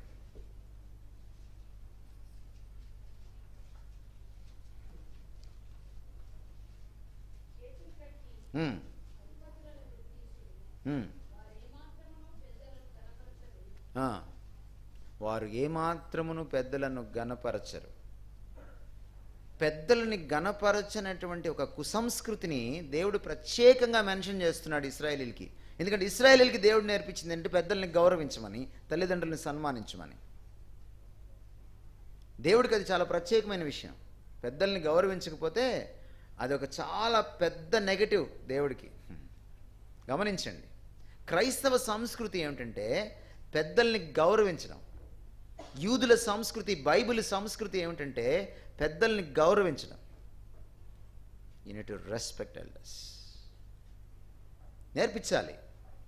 చెల్లి అన్నని గౌరవించేటట్టుగా, తమ్ముడు అక్కని గౌరవించేటట్టుగా అక్కడి నుంచి స్టార్ట్ అవ్వాలి. అండ్ పిల్లలు తల్లిదండ్రులను గౌరవించేటట్టుగా. కొంతమంది పిల్లలు తల్లిదండ్రులను కాలుతో తంతుంటారు. తప్పు నాన్న అంటుంటాడు ఈయన. ఈయన్ని కొట్టాలనిపిస్తుంది నాకు, వాడిని కాదు. పీకొకటి, ఆ కాలు మీద పఠామని పడాలి ఒకటి, వాడికి చురుకు తగులుతుంది. కాలు మీద పిక్క ఉంటుంది, పిక్క. కండున్న చోట కొట్టచ్చు, తప్పు కాదు. అని పైకి వెళ్తే బటక్స్ ఉంటాయి వెనక, వాటిని కొట్టచ్చు, తప్పు కాదు. వీపు మీద కొట్టకూడదు, తల మీద కొట్టకూడదు, చెంప మీద కొట్టకూడదు. కొట్టవలసింది అక్కడ వెనుక భాగంలో, డౌన్ ఫ్రమ్ అంటే వేస్ట్ కింద నుంచి కొట్టాలి మీరు పిల్లల్ని. మీకు మరీ పిచ్చి కోపం అనుకోండి, వంటగదిలో ఉన్న డేక్షను దబరాన్ని తీసుకొని బాధేయకూడదు, పప్పు గుత్తి తీసుకొని ఇసిరేయకూడదు. అలాంటి పిచ్చి కోపం ఉన్న బ్యాచ్ అయితే మీరు వాడికి చెప్పాలి, బెత్తం తీసుకో, బెత్తం ఎక్కడుందో వెతుకు అక్కడ నుంచోమని చెప్పాలి. ఓ పావు గంటకి నువ్వు వెళ్ళాలి, అప్పుడు నీ కోపం కంట్రోల్లోకి వస్తుంది. ఆ తర్వాత వాడిని నెమ్మదిగా ఎక్కడ కొట్టాలో అక్కడ కొట్టాలి. కొడుతుందేమోనని బెదిరించాలి, తక్కువ కొట్టాలి. మా స్కూల్లో పిల్లల్ని కొట్టకూడదని చెప్పి ఒక రూల్ పెట్టాను. ఒకళ్ళు కొట్టవలసి వస్తే నేను కొడతానని చెప్పాను. ఎందుకంటే మా టీచర్లకి ఎప్పుడు కొట్టాలో ఎక్కడ కొట్టాలో తెలియదు కాబట్టి వాళ్ళకి ట్రైనింగ్ ఇచ్చే బదులు నేను కొట్టడం బెటర్ అనిపించింది నాకు. 3 సంవత్సరాలు ప్రిన్సిపల్గా ఉన్నాను, వాళ్ళ మీద దెబ్బ పడలేదు. ఒకసారి కొట్టవలసి వచ్చింది పిల్లల్ని. ఎవడు తప్పు చేశాడో తెలియదు, ఒకటి తల పగిలిపోయింది, తోసేశారు, అది గుచ్చుకుపోయింది రాయి. క్లాస్ అంతటి నించోబెట్టాను. ఎలాగా? గోడ వైపు వెనక్కి తిప్పి బెత్తం పట్టుకుని తిరుగుతున్నాను ఈ చివరి నుంచి ఆ చివరి దాకా. ఎప్పుడు ఎవడి మీద పడుతుందో వాడికి తెలియదు. ఈ పావు గంటలో నిజాలు బయటకు వచ్చేసినాయి. Created tension. నువ్వు కంట్రోల్ అవుతావు, వాడు కంట్రోల్ అవుతాడు. టపామని పడిపోయింది అనుకో దెబ్బ, నువ్వు ఎక్కడ కొడతావో తెలియదు, ఏమవుతుందో తెలియదు. వాడు హాస్పిటల్ తీసుకెళ్తావు, నువ్వు నేరస్తుడు అవుతావు, నేరస్తురాలు అవుతావు. అంతేకాదు, అలా కొట్టడం మొదలు పెడితే కొంతకాలంకి అమ్మాయి కదా కొట్టేది, మనకి అలవాటే అనుకుంటాడు వాడు. వాడికి దెబ్బ అంటే భయం రావాలి. That's very important. కాబట్టి ఎల్డర్స్ని రెస్పెక్ట్ చేయడం అనేది చాలా ప్రాముఖ్యమైనది. చాలా విషయాలు మీకు నేను చెప్పగలను, but this is not the time. But ఈ జనరేషన్కి మీరు నేర్పించాలి పెద్దల్ని గౌరవించడం. పెద్దల్ని గౌరవించినటువంటి వారిని దేవుడు గౌరవిస్తాడు. ఎందుకంటే ప్రతి అధికారాన్ని ఆయనే నియమిస్తాడు. పెద్దలకు అధికారం ఇచ్చింది ఆయనే. పెద్దల అధికారాన్ని ధిక్కరిస్తే దేవుని అధికారాన్ని ధిక్కరించినట్టు, పెద్దల్ని గౌరవించిన వాడు దేవుణ్ణి గౌరవించినట్టు. పిల్లలకి నేర్పించాలి ఆ విషయాల్ని. It is very important. ఎప్పుడైతే మీరు ఇలాంటి గృహాన్ని కట్టుకుంటారో, ఎందుకంటే ఈ విలువలన్నీ ఇందులోంచి తెచ్చుకున్నాం. ఇది ఎక్కడి నుంచి వచ్చిందంటే ఆయన క్యారెక్టర్లోంచి వచ్చింది. కుటుంబము ఆయన్ని బట్టి కుటుంబం అని పిలువబడుతుంది. ఆయన మొదటి కుటుంబము, ఆయన పరలోకంలోని కుటుంబము. ఆ కుటుంబం యొక్క ప్రతీక, రెప్లిక ఈ భూలోకంలో ఉన్న కుటుంబం. భూలోకంలో కుటుంబం ఎలా ఉండాలో మిగిలిన కుటుంబాలకు తెలియాలంటే ఈ క్రైస్తవ కుటుంబం సరిగా ఉండాలి. గుర్తుపెట్టుకోండి, అబ్రహాముకి చెప్పాడు, నీ వంశం ద్వారా నేను ప్రపంచంలోని వంశాలన్నింటినీ, నీ కుటుంబం ద్వారా నేను ప్రపంచంలో ఉన్న కుటుంబాలన్నింటినీ కూడా నేను ఏం చేస్తాను? ఆశీర్వదిస్తాను. ఈరోజు మీకు కూడా నేను చెప్తున్నాను, మీ కుటుంబాలు దైవిక కుటుంబాలుగా ఉంటే మీ కుటుంబం ద్వారా మీ చుట్టుపక్కల ఉన్నటువంటి అనేకమైన కుటుంబాలు, అది హిందూ కుటుంబం అయినా, ముస్లిం కుటుంబం అయినా, నాస్తిక్ కుటుంబం అయినా, బంధుమిత్రుల్లో ఉన్న కుటుంబాలు ఆశీర్వదింపబడతాయి. మీ కుటుంబాన్ని బట్టే ఆ దైవ కుటుంబం గురించి ప్రపంచానికి అర్థమవుతుంది. Please understand this. ఇది మీరు దేవుడికి ఇచ్చే నైవేద్యమే కాదు, దేశానికి చేసే సేవ కూడా. తలలు వంచండి, ప్రార్థన చేసుకుందాం. నాయన, క్రైస్తవ తల్లిదండ్రులుగా మేము ఎలా ఉండాలో నీ వాక్యంలో మా కోసం రాయించి ఉంచినందుకు అనేకమైన సత్యాలు నీకు వందనాలు ప్రభా. మాకు ఒక గురుతర బాధ్యత ఉంది నాయన. నేటి తరాన్ని మేము సాకాలి, పోషించాలి, పెంచి పెద్ద చేయాలి. నేటి తరాన్ని మేము తర్ఫీదు ఇవ్వాలి. నేటి తరాన్ని తండ్రి నీ రూపురేఖల్లోకి తెచ్చుకోవాలి. నేటి తరాన్ని ఇహలోక మాలిన్యం అంటించుకోకుండా లోకం నుంచి విడిపించాలి. నేటి తరాన్ని నీలాగా తీర్చిదిద్దాలి. అందుకు ప్రభువా, మా పైన ఎంతో బాధ్యత ఉంది. ఎగ్జాంపుల్ సెట్ చేయడం కంటే గొప్ప పాఠం లేదు నాయన. మాదిరిని సెట్ చేయడానికి మాదిరి గల జీవితాలు తల్లిదండ్రులైన మాకు దయచేయండి, కృప చూపించండి ప్రభువా. ప్రేమిస్తూనే క్రమశిక్షణ చేయడం మాకు నేర్పించండి.